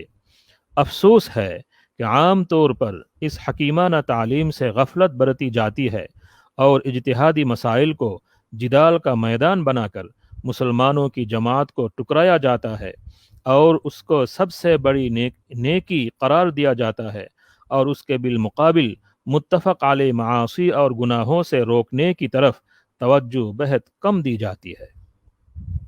খুবই গুরুত্বপূর্ণ বিষয় যে মুত্তাফাক আলাই, যে বিষয়গুলো সর্ববাদী সম্মত মুনকার, গুনাহ, সর্ববাদী সম্মত গুনাহ, ওই সকল বিষয়ে মুনকার, ওই সকল বিষয়ে ইনকার এবং আপত্তি, ওই সকল বিষয়কে মানুষের ব্যক্তি জীবন থেকে, সমাজ জীবন থেকে দূর করার প্রচেষ্টার পরিবর্তে দেখা যাচ্ছে যে মুস্তাহাদফি বিষয়, যেগুলোর মধ্যে মুস্তাহিদ ইমামদের মতভেদ রয়েছে এবং কোনো একজন মুস্তাহিদ ইমাম দলিলের ভিত্তিতে কোনো একটি মত অবলম্বন করেছেন, সেই মতটাকে যেহেতু আমি সেই মুস্তাহিদ ইমামের মত অবলম্বন করিনি, সেই মতটাকে মুনকার মুনকারের মতো বানিয়ে তার উপর আপত্তি করা হয় এবং খুবই মর্মান্তিক ভাষায় এবং খুবই অন্যায় ভাষা আপত্তি করা হয়। এটার দ্বারা আসলে দ্বীনের খিদমত হয় না, বরং এটার দ্বারা ফিতনা ফাসাদ হয়। এখানে হযরত মাওলানা মুফতি মুহাম্মদ শফি রহমতুল্লাহ আলাইহির উদ্ধৃতিতে আমি যে উসুল, যে মূলনীতিটা এখানে উল্লেখ করলাম, সেই মূলনীতি কিন্তু আরব উলামায়ে কেরাম ব্যাপকভাবে আলোচনা করে থাকেন। আরব উলামায়ে কেরামের মধ্যে যারা ফকিহ, তারা এই বিষয়টা ব্যাপকভাবে আলোচনা করেছেন যে মুস্তাহাদ ফি মাসাইলের মধ্যে এরকমের নাকির হতে পারে না। মুস্তাহাদ ফি মাসাইল এটা নাহি আনিল মুনকারের মধ্যে পড়ে না। আমি কিছুদিন আগে ঘটনাচক্রে একজন বক্তার একটা আলোচনা শুনছিলাম। তিনি বেতেরের নামাজের বিষয় আলোচনা করছিলেন। আমাদের দেশে তো বেতেরের নামাজ 3 রাকাত পড়া হয় এবং যে নিয়মে পড়া হয়, তিনি 1 রাকাতের পক্ষে বলছিলেন। বলতে গিয়ে এমনভাবে বলতে লাগলেন যে বেতেরের নামাজের 3 রাকাত এটা হলো আসলে মাযহাবের বিষয়। তো এই বিষয়টাকে মাযহাবকে বাঁচানোর জন্য মুস্তাদরাকে হাকিমের কিতাবের মধ্যে আপনার পরিবর্তন করা হয়েছে এবং তিনি বুঝতে পারছিলেন না যে তিনি কি বলছেন। তিনি বলছেন যে আরবের বিভিন্ন মাক্তাবা থেকে যে মুস্তাদরাকে হাকিম ছাপা হয়েছে, সেখানেও এই পরিবর্তন করে দেওয়া হয়েছে, এরকমের কথা বলছেন। তো আসলে এই বিষয়টা হলো যে তার জানাই নেই যে এখানে এই যে আমরা আমাদের এই অঞ্চলে যে আমরা 3 রাকাত বেতেরের নামাজ যে নিয়মে পড়ে থাকি, এই নিয়মটা যে আসলে সাহাবায়ে কেরামের যুগ থেকে চলে আসছে এবং প্রচুর মুস্তাহিদ ইমাম যে এই বিষয়কে অবলম্বন করেছেন। তো যে মুস্তাহিদ ইমামগণ এই নিয়মটাকে অবলম্বন করেছেন, তারা তো হাদিস এবং সুন্নাহর ভিত্তিতেই সেটা অবলম্বন করেছেন। সেই হাদিস এবং সুন্নাহর দলিলগুলো, বহু দলিল হাদিসের কিতাবের মধ্যে রয়েছে। তো এই বিষয়টা যদি তিনি বুঝতেন, যেখানে মুস্তাহিদ ইমামদের মতভেদ রয়েছে যে এবং বহু মুস্তাহিদ ইমাম 3 রাকাত বেতেরের এই নিয়মটাকে অবলম্বন করেছেন, এটা যদি তিনি বুঝতেন, যেটা আসলে মুনকার নয়, এটা তো মারুফ, এটা হলো একাধিক নিয়ম অনেক জায়গায় রয়েছে, নামাজের অনেক ক্ষেত্রে একাধিক নিয়ম রয়েছে। তো বেতেরের ক্ষেত্রে একাধিক নিয়ম থাকতে পারে এবং এই নিয়মটা একাধিক নিয়মের মধ্যে পড়ে। এটা যদি তিনি বুঝতেন, তাহলে কিন্তু এভাবে কথা বলতেন না। এখন তার এই কথা সারসংক্ষেপ কি দাঁড়ালো? সারসংক্ষেপ এই দাঁড়ালো যে তিনি মুনকার নয় বরং মারুফ একটি বিষয়কে মুনকার সাব্যস্ত করলেন এবং সেই বিষয়টাকে মুনকার সাব্যস্ত করে মানুষকে সেই বিষয়ের দাওয়াত দেওয়ার জন্য আরো অনেকগুলো মুনকার কাজের, যে বিষয়টা একেবারে পরিষ্কার মুনকার, এমন কাজের ইরতিকাব করলেন। এর মধ্যে একটা হলো, অনেকগুলি হতে পারে, সবগুলো বলার সুযোগ নেই। একটা বিষয় হলো যে হাদিসের কিতাব থেকে সাধারণ মানুষের আস্থা নষ্ট করে দেওয়ার চেষ্টা করলেন। নাউজুবিল্লাহ মিন যালিক। কত বড়, মানে এটা কি ইসলামের খেদমত? এটা কি দ্বীনের খিদমত? এটা তো দ্বীনের অনেক বড় ক্ষতি সাধন তিনি করে ফেললেন, যে সাধারণ মানুষের মন থেকে এখন হাদিসের কিতাবের উপর আস্থা থাকবে না। তারা বলবে যে হাদিসের কিতাবে তো দেখা যাচ্ছে, আমাদের শায়েখই বলেছেন যে হাদিসের কিতাবে এরকমের প্রক্ষেপ সাধন করা হয়েছে এবং আরবের বিভিন্ন মাক্তাবা থেকে হাদিসের কিতাব ছাপা হয়েছে, সবগুলোর মধ্যে এই প্রক্ষেপ সাধন করা হয়েছে, নাউজুবিল্লাহ মিন যালিক। অথচ বিষয়টা এরকম না। হাদিসের কিতাবের তাহকিক তালিকের ইতিহাস যারা জানেন, তারা জানেন যে কতটা যত্নের সাথে হাদিসের কিতাবকে পরীক্ষা করা হয়। যাই হোক, সেটা ভিন্ন বিষয়। তো এটা একটা গুরুত্বপূর্ণ বিষয় যে যে সকল বিষয়ে মুস্তাহিদ ইমামদের মতভেদ রয়েছে এবং দলিল সম্মত ইখতিলাফ রয়েছে, ওই সকল বিষয়ে কোনো মুস্তাহিদ ইমামের সিদ্ধান্ত, দলিল ভিত্তিক সিদ্ধান্ত, এটা মুনকারের মধ্যে পড়ে না।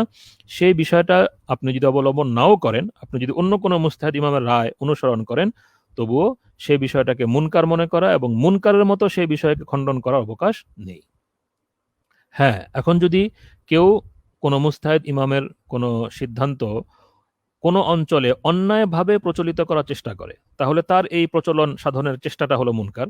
এই চেষ্টার উপর নাকির করতে পারেন, কিন্তু সেই মুস্তাহিদ ইমামের যে মত, যে মতটা কোরআন সুন্নাহর দলিল ভিত্তিক, সেই মতকে কোনোভাবেই মুনকারের মতো খণ্ডন করার সুযোগ নেই। আচ্ছা, তো এটা হলো একটা গুরুত্বপূর্ণ মূলনীতি যে দাওয়াতের যে কাজগুলো আমরা করব, দাওয়াতের কাজের ক্ষেত্রে কিন্তু আমাদেরকে এই মূলনীতিগুলো অনুসরণ করতে হবে। এরকমের আরো অনেক মূলনীতি রয়েছে। সেই মূলনীতিগুলো যদি অনুসরণ করা হয়, তাহলে আমাদের দাওয়াতের কাজটা সঠিক দাওয়াতের কাজ হবে। আচ্ছা, দ্বিতীয় বৈশিষ্ট্য যেটা আমি বলতে চাই, যে দাওয়াতের কার্যাবলী কার্যক্রম সংক্রান্ত দ্বিতীয় যে বৈশিষ্ট্য বলতে চাই, সেটা হলো যে দাওয়াতি কার্যক্রমের ক্ষেত্রে কিন্তু পর্যায়ক্রম রয়েছে। এই পর্যায়ক্রমটা অনুসরণ করা এবং এটাকে সঠিকভাবে উপলব্ধি করা আমাদের কর্তব্য। পর্যায়ক্রম উপলব্ধি করা এবং সঠিকভাবে অনুসরণ যদি না করা হয়, তাহলে কিন্তু অনেক রকমের বিভ্রান্তি সৃষ্টি হতে পারে। এই যে শরীয়তের বিধানের ক্ষেত্রে যে পর্যায়ক্রম রয়েছে, এই বিষয় সম্পর্কে আমি শুধু দুটো নস আপনাদেরকে শুনিয়ে দিব। এই বিষয়ে খুব লম্বা আলোচনা করার প্রয়োজনও নেই বা এখন সময়ও নেই। আমি শুধু দুটো নস আপনাদের সামনে উপস্থাপন করে দিচ্ছি।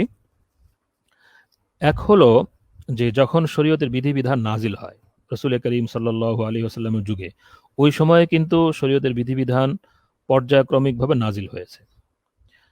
আম্মা জান আয়েশা রাদিয়াল্লাহু আনহা থেকে সহিহ বুখারীর একটি রিওয়ায়াত আছে যে আম্মা জান আয়েশা রাদিয়াল্লাহু আনহা বলেন, ইন্নামা নাযালা আউওয়ালা মা নাযালা মিনহু আই মিনাল কুরআনিল কারীম সূরাতুম মিনাল মুফাসসাল ফিহা যিকরুল জান্নাতি ওয়ান নার হাত্তা ইযা সাবান নাসু ইলাল ইসলাম নাযালাল হালাল ওয়াল হারাম ওয়ালাউ নাযালা আউওয়ালা শাই লা তাশরাবুল খামর লাকালু লা নাদাউল খামরা আবাদান ওয়ালাউ নাযালা লা তাজনু লাকালু লা নাদাউ জিনা আবাদান। এটা হলো আত-তাদাররুজু ফিত তাশরী।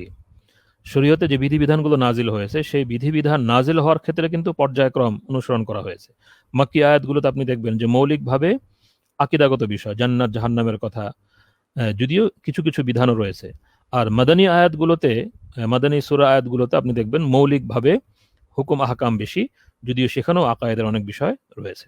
তো আম্মা জান আয়েশা রাদিয়াল্লাহু আনহা বলেন, এই হিকমা তিনি উল্লেখ করলেন যে কোরআনে কারীম যখন নাজিল হয়, প্রথমে কিন্তু জান্নাত জাহান্নামের কথা নাজিল হয়েছে, ঈমানিয়াত নাজিল হয়েছে। সেই ঈমানিয়াত নাজিল হওয়ার পরে বিধান নাজিল হয়েছে। যদি প্রথমেই বিধান নাজিল হতো, কঠিন কঠিন বিধান যদি প্রথমেই নাজিল হতো, তাহলে মানুষের পক্ষে সেই বিধান মেনে নেওয়াটা কঠিন হতো। তাহলে এটা হলো আত-তাদাররুজু ফিত তাশরী, যে শরীয়তের পক্ষ থেকে যখন বিধান নাজিল হয়, ওই সময় বিধান নাজিল হওয়ার ক্ষেত্রে একটা পর্যায়ক্রম অনুসরণ করা হয়েছে, বা একটা পর্যায়ক্রম আমরা দেখতে পাই শরীয়তের বিধানের মধ্যে। তো এখান থেকে ইস্তিনাস করা যায় যে দাওয়াতের কাজের ক্ষেত্রেও শরীয়তের বিধিবিধানের দিকে আহ্বানের ক্ষেত্রে একটা পর্যায়ক্রম অনুসরণ করা, এই বিষয়টা এখান থেকে আহরণ করা যেতে পারে।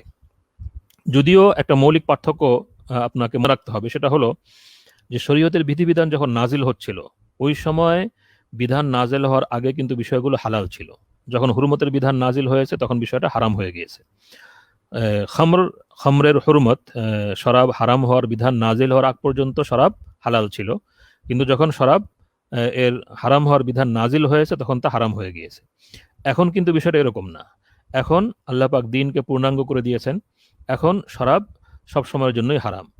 আপনি দাওয়াতের ক্ষেত্রে এটা করতে পারেন যে একজন মানুষকে ধীরে ধীরে শরাব থেকে সরিয়ে আনার জন্য আপনি একটা পর্যায়ক্রম অনুসরণ করলেন, ধীরে ধীরে তার সাথে তার মানসিকতা তৈরি করলেন, এরপর অল্প অল্প করে তাকে সেখান থেকে ফিরিয়ে আনার চেষ্টা করলেন।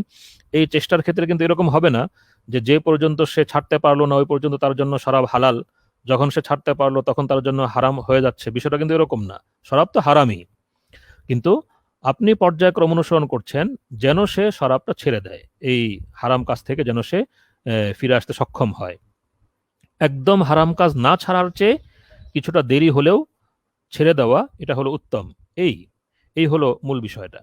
তো শরীয়তের অনেক বিধানের ক্ষেত্রে আপনাকে এই তাদাররুজের পন্থা, পর্যায়ক্রমের পন্থা অনুসরণ করতে হবে।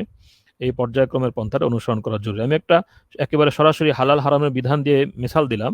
এটা হালাল হারামের বিধান ছাড়া হতে পারে। সাধারণভাবে জায়েজ যে বিষয়গুলো, সেই বিষয়গুলোর মধ্যেও পর্যায়ক্রম অনুসরণ করা এটা কাম্য। এই শরীয়তের বিধিবিধানের দাওয়াতের ক্ষেত্রে যে পর্যায়ক্রম, এই পর্যায়ক্রম অনুসরণ করার একটা নস আমি আপনাদের সামনে উপস্থাপন করছি হযরত ওমর ইবনে আব্দুল আজিজ রাহমাতুল্লাহি আলাইহির আলোচনা থেকে। এখানে শেখ আবুল ফাতহ আল বায়ানুনি রহমতুল্লাহি আলাইহি সেই নসটাও উল্লেখ করেছেন যে শাতিবি রাহিমাহুল্লাহ এর হাওলায়, রাওয়া শাতিবি ফিল মুওয়াফাকাত أن عبد الملك بن عمر بن عبد العزيز رحمهما الله قال يوما لأبيه عمر ما لك لا تنفذ الأمور فوالله ما أبالي لو أن القدور غلت بي وبك في الحق। যে ওমর ইবনে আব্দুল আজিজ রহমতুল্লাহি আলাইহির ছেলে তাকে বললেন, আব্বাজান, আপনি সব বিধান প্রয়োগ করে দিন, সব বিধান কেন প্রয়োগ করছেন না? বিধান প্রয়োগের ক্ষেত্রে কেন এখনো আপনি দেরি করছেন? অসুবিধা কি যদি বিধানগুলো প্রয়োগ করেন এবং সেই বিধান প্রয়োগের কারণে যদি আমি এবং আপনি উভয়কেই যদি মারা যেতে হয়, ডেকচির মধ্যে মুসিবতের ডেকচির মধ্যে টকবক করে ফুটতে হয়, ফুটবো আমরা। হকের জন্য এই কষ্টটা আমরা বরদাস্ত করব, কিন্তু আপনি সব বিধান নাফেজ করে দিন। ক্বালা উমর, হযরত ওমর ইবনে আব্দুল আজিজ রাহমাতুল্লাহ আলাইহি বললেন, লা তা'জাল ইয়া বুনাই ফাইন্নাল্লাহা যাম্মাল খামরা ফিল কুরআনি মাররাতাইন ওয়া হাররামাহা ফি সালিসা ওয়া ইন্নী আখাফু আন আহমিলাল হাক্কা আলান নাসি জুমলা ফায়াদফাউহু জুমলা ওয়া ইয়াকুনু মিন যা ফিতনাহ। তিনি বলেন যে আমি আশঙ্কা করি যে আমি যদি সবগুলো বিষয় একসঙ্গে প্রয়োগ করার চেষ্টা করি, তাহলে মানুষ সবগুলো বিষয়কে একসঙ্গে প্রত্যাখ্যান করে দিবে, আর এর দ্বারা ফিতনা হবে, উদ্দেশ্য হাসিল হবে না। আমাদের যে মাকসাদ ইসলামের বিধানগুলো বাস্তবায়িত করা, সেই মাকসাদ কিন্তু আসলে বাস্তবায়িত হবে না। সুতরাং মাকসাদ যেন বাস্তবায়িত হয়, আমাদের উদ্দেশ্য যেন পূরণ হয়, যদিও কিছুটা বিরতিতে, যদিও কিছুটা দেরিতে, এটা আমাদের কর্তব্য। মাকসাদ বাস্তবায়িত না হওয়া, এটার তো কোনো ফায়দা নাই। বাস্তবায়িত হোক, একটু দেরি হলেও দেরি হোক। আবারও বলছি, ওমর ইবনে আব্দুল আজিজ রাহমাতুল্লাহ আলাইহির শেষের বাক্যটি, ওয়া ইন্নী আখাফু আন আহমিলাল হাক্কা আলান নাসি জুমলাতান ফায়াদফাউহু জুমলাতান ওয়া ইয়াকুনু মিন যা ফিতনাহ। আমি আশঙ্কা করি যে আমি যদি হকের সবগুলো বিষয় তাদের উপর একসাথে আরোপ করি, তাহলে তারা সবগুলো বিষয়কে একসাথে প্রত্যাখ্যান করে দিবে। তার চেয়ে ভালো যে আমি একটা একটা করে প্রয়োগ করি, তারা একটা একটা করে গ্রহণ করুক, তাহলে ধীরে ধীরে একসময় সবগুলো বিষয়ে বাস্তবায়িত হবে। তো এটা হলো দাওয়াতের একটা পন্থা, যে পন্থাটা আমরা হযরত ওমর ইবনে আব্দুল আজিজ রাহমাতুল্লাহি আলাইহি থেকে পাচ্ছি। এই পন্থাটা কিন্তু আমাদের পারিবারিক জীবনে, আমাদের সামাজিক জীবনে, সব জীবনেই কিন্তু দাওয়াতের ক্ষেত্রে অনুসরণ করা উচিত।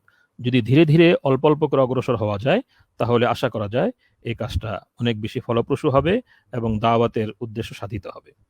তৃতীয় বৈশিষ্ট্য যেটা আমি বলতে চাই, যে দাওয়াতের কার্যাবলী সংক্রান্ত আমাদের ইসলামী দাওয়ার যে উসুল এবং আদাব, এ সম্পর্কে তৃতীয় যে বৈশিষ্ট্যটা আমি উল্লেখ করতে চাই, সেটা হলো আল ইস্তিমরার।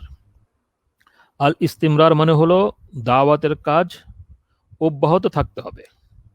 দাওয়াতের কাজ অব্যাহত থাকতে হবে যে পর্যন্ত না সেটা মাদউর চর্চায় এসে যায়। আপনি মাদউকে দাওয়াত দিতে থাকুন, বলতে থাকুন, এক পর্যায়ে তার চর্চা ইনশাআল্লাহ এসে যাবে। হযরত মাওলানা মুফতি মুহাম্মদ শফি রহমতুল্লাহ আলাইহি এই বিষয়টা কোরআনে কারীমের সেই বিখ্যাত আয়াত থেকে আহরণ করেছেন এবং খুব সুন্দরভাবে আলোচনা করেছেন। যে তার কিতাবের ৮২ নম্বর পৃষ্ঠায় তিনি বলছেন যে কোরআনে কারীমে সে বিখ্যাত আয়াত, ফালাউলা নাফারা মিন কুল্লি ফিরকাতিন মিনহুম তাইফা লিয়াতাফাক্কাহু ফিদ-দীন ওয়া লিয়ুনযিরু কওমাহুম ইযা রাজাউ ইলাইহিম লাআল্লাহুম ইয়াহযারুন, যে প্রত্যেক বড় জামাত থেকে এক ছোট জামাত কেন বের হয় না দ্বীনের তাফাক্কু হাসিল করার জন্য? দ্বীনের তাফাক্কু হাসিল করার পরে তারা তার কওমের নিকটে ফিরে এসে তাদেরকে সতর্ক করবে, যাতে করে তারা উপদেশ গ্রহণ করে। এই যে শেষ বাক্যটা, যাতে করে তারা উপদেশ গ্রহণ করে, লাআল্লাহুম ইয়াহযারুন, তারা যেন সেই মন্দ কাজ থেকে বিরত হয়। এই সম্পর্কে হযরত লিখছেন, आखिर में लाअल्लहुम यहज़रून फरमाकर इस तरफ भी इशारा कर दिया कि आलिम का काम इतना ही नहीं कि अज़ाब से डरा दिया, बल्कि इस पर नज़र रखना भी है कि उसकी तबलीग और दावत का असर कितना और क्या हुआ। एक दफ़ा मुअस्सिर नहीं हुई तो बार बार करता रहे, ताकि इसका नतीजा यहज़रून बरामद हो सके, यानी कौम का गुनाहों से बचना। আল্লাহু সুবহানাহু ওয়া তাআলা আলাম। যে লাআল্লাহুম ইয়াহযারুন, এই কথার মধ্যে কোরআনে কারীমের এই বাক্যে এদিকে ইশারা, ইঙ্গিত রয়েছে যে আলেমের কাজ শুধু এইটুকু নয় যে আল্লাহ পাকের আযাব থেকে হুঁশিয়ার করে দিবে, বাস এরপর তার কাজ সমাপ্ত করবে, এরকম নয়। বরং তিনি দেখবেন যে তার এই দাওয়াত এবং তাবলীগের কাজ কতটা ফলপ্রসূ হলো, এর ফলাফল কি হলো না হলো, এই বিষয়ে তিনি চিন্তা করবেন এবং তিনি তার দাওয়াতের কাজ অব্যাহত রাখবেন, যাতে করে পরিশেষে যাকে তিনি দাওয়াত দিচ্ছেন তিনি শরীয়তের এই বিধানের উপর এসে যান। এভাবে দাওয়াতের কাজ অব্যাহত রাখা, চেষ্টা এবং প্রচেষ্টা অব্যাহত রাখা, এটা একটা গুরুত্বপূর্ণ উসুল, গুরুত্বপূর্ণ মূলনীতি, যেটা হযরত মাওলানা মুফতি মুহাম্মদ শফি রহমতুল্লাহ আলাইহি কোরআনে কারীমের এই আয়াত থেকে, এই আয়াতের আলোকে আলোচনা করেছেন এবং অন্যান্য উলামা ও দাওয়া এই বিষয়টি আলোচনা করেছেন। দ্বিতীয় আরেকটা বিষয়, এটা তো হলো একটা দাওয়াতের কাজটা অব্যাহত রাখা। দ্বিতীয় বিষয় হলো যে এই দাওয়াতের কাজের ক্ষেত্রে যেটা অব্যাহত রাখতে হবে সেটা হলো পঠন পাঠন ইলম অর্জন। দাওয়াতের ক্ষেত্রে যিনি দায়ী তাকে অবশ্যই পঠন পাঠন ইলম অর্জন এর ধারা অব্যাহত রাখতে হবে। এরকম না যে তিনি কিছু বিষয় জানলেন, বাস এরপর আর পড়াশোনা নেই, কোনো রকমের পড়াশোনা নেই, সব পড়াশোনা বন্ধ করে দিলেন, এরকম হতে পারবে না। বরং তাকে পঠন পাঠন দ্বীনি ইলম অর্জনটা তাকে অব্যাহত রাখতে হবে। কোরআনে কারীমে কিন্তু আল্লাহ রসুল সাল্লাল্লাহু আলাইহি ওয়াসাল্লামকেও বলা হয়েছে ওয়াকুর রব্বি জিদিনি ইলমা, এবং আল্লাহ রসুল সাল্লাল্লাহু আলাইহি ওয়াসাল্লামের সিরাত থেকে উলামা ও দাওয়া আলোচনা করেছেন যে রসুল করিম সাল্লাল্লাহু আলাইহি ওয়াসাল্লামের সিরাতে সবচেয়ে বেশি ওয়াহি অবতীর্ণ হচ্ছিল তার জীবনের শেষ দিকে। তো এখান থেকে একটা ইস্তিনাস, এখান থেকে আমরা এই জিনিসটা আহরণ করতে পারি যে পঠন পাঠন এবং ইলম অর্জনের ধারা এটা প্রত্যেক দায়ীকে অব্যাহত রাখা কর্তব্য। এবং হাদিস শরীফে, তিরমিজি শরীফের এক রিওয়ায়াতে এই হাদিসটি বর্ণিত হয়েছে যে লা ইয়াশবা মুমিন আন খাইর হাত্তা ইয়াকুনা মুনতাহাহুল জান্নাহ। মুমিন কখনো কোনো খাইর থেকে পরিতৃপ্ত হবে না, পরিতৃপ্ত হয়ে সে খাইর ছেড়ে দিবে, এরকম না। বরং মুমিন তো খাইরের অন্বেষায় থাকবে জান্নাতে পৌঁছা পর্যন্ত। ইমাম আবু হানিফা রহমতুল্লাহ আলাইহির একটি বাণী রয়েছে যে মান যান্না আন্নাহু ইস্তাগনি আনি তাআল্লুম ফালইয়াবকি আলা নাফসি, যে মনে করে তার আর শেখার প্রয়োজন নেই, ফালইয়াবকি আলা নাফসি, সে যেন নিজের উপর ক্রন্দন করে।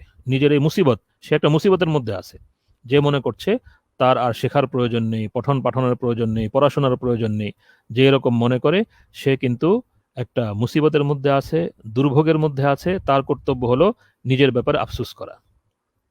তো এই জন্য যারা দাওয়াতের অঙ্গনে কাজ করবেন, দায়ী হিসেবে কাজ করবেন, তাদের একটা গুরুত্বপূর্ণ কর্তব্য হলো যে তারা অবশ্যই ইলম অর্জনের ধারায় থাকবেন এবং পঠন পাঠন, অধ্যয়ন অধ্যাপনা এবং মোতালা, এই বিষয়গুলো তারা অবশ্যই অব্যাহত রাখবেন।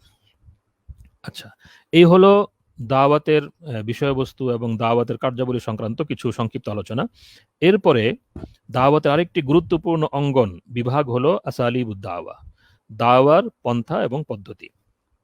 তো দাওয়ার পন্থা এবং পদ্ধতি এটা অত্যন্ত গুরুত্বপূর্ণ বিষয় এবং ইসলামী শরীয়তে এ সংক্রান্ত অনেক নীতি এবং বিধান দেয়া হয়েছে। একটা বৈশিষ্ট্য আমি বলি, ইসলামী দাওয়াতুল ইসলামিয়ার আসালিব সংক্রান্ত, যে দাওয়াতের পন্থা এবং পদ্ধতি সংক্রান্ত ইসলামী শরীয়তের, ইসলামী দাওয়াতের যে বৈশিষ্ট্য, এক গুরুত্বপূর্ণ বৈশিষ্ট্য হলো যে ইসলামী দাওয়াতের এ সংক্রান্ত নীতি এবং বিধান এটা মানব স্বভাবের সাথে অত্যন্ত সামঞ্জস্যপূর্ণ। কিভাবে? যে আল্লাহ তাআলা মানব স্বভাবের মধ্যে গুরুত্বপূর্ণ তিনটা বৈশিষ্ট্য দান করেছেন, যে বৈশিষ্ট্য দ্বারা মানুষ পরিচালিত হয়। এক বৈশিষ্ট্য হলো আল হিস, তার ইন্দ্রিয়, তার চোখ, কান ইত্যাদি, এগুলো তার জীবন পরিচালনার ক্ষেত্রে অত্যন্ত গুরুত্বপূর্ণ ভূমিকা রাখে। চোখ দ্বারা দেখে, কান দ্বারা শোনে, সে জ্ঞান অর্জন করে, অভিজ্ঞতা উপলব্ধি অর্জন করে, যেগুলো তাকে পরিচালিত করে। হিস, তার ইন্দ্রিয়। দ্বিতীয় বিষয় হলো মানুষের আতিফাহ বা আবেগ অনুভূতি, এটা মানুষের একটা গুরুত্বপূর্ণ স্বভাব এবং চরিত্রের গুরুত্বপূর্ণ অংশ, যেটা মানুষকে পরিচালিত করে। আর তৃতীয় বিষয় হলো আল আকল, তার বিচার বুদ্ধি, চিন্তা ভাবনা, বিচার বিশ্লেষণ। এই তিনটা বৈশিষ্ট্য এমন যে তিন বৈশিষ্ট্য দ্বারা মানুষ জ্ঞান আহরণ করে, উপলব্ধি আহরণ করে, এবং এই তিন বৈশিষ্ট্য এমন যা মানুষকে পরিচালিত করে। এই জন্য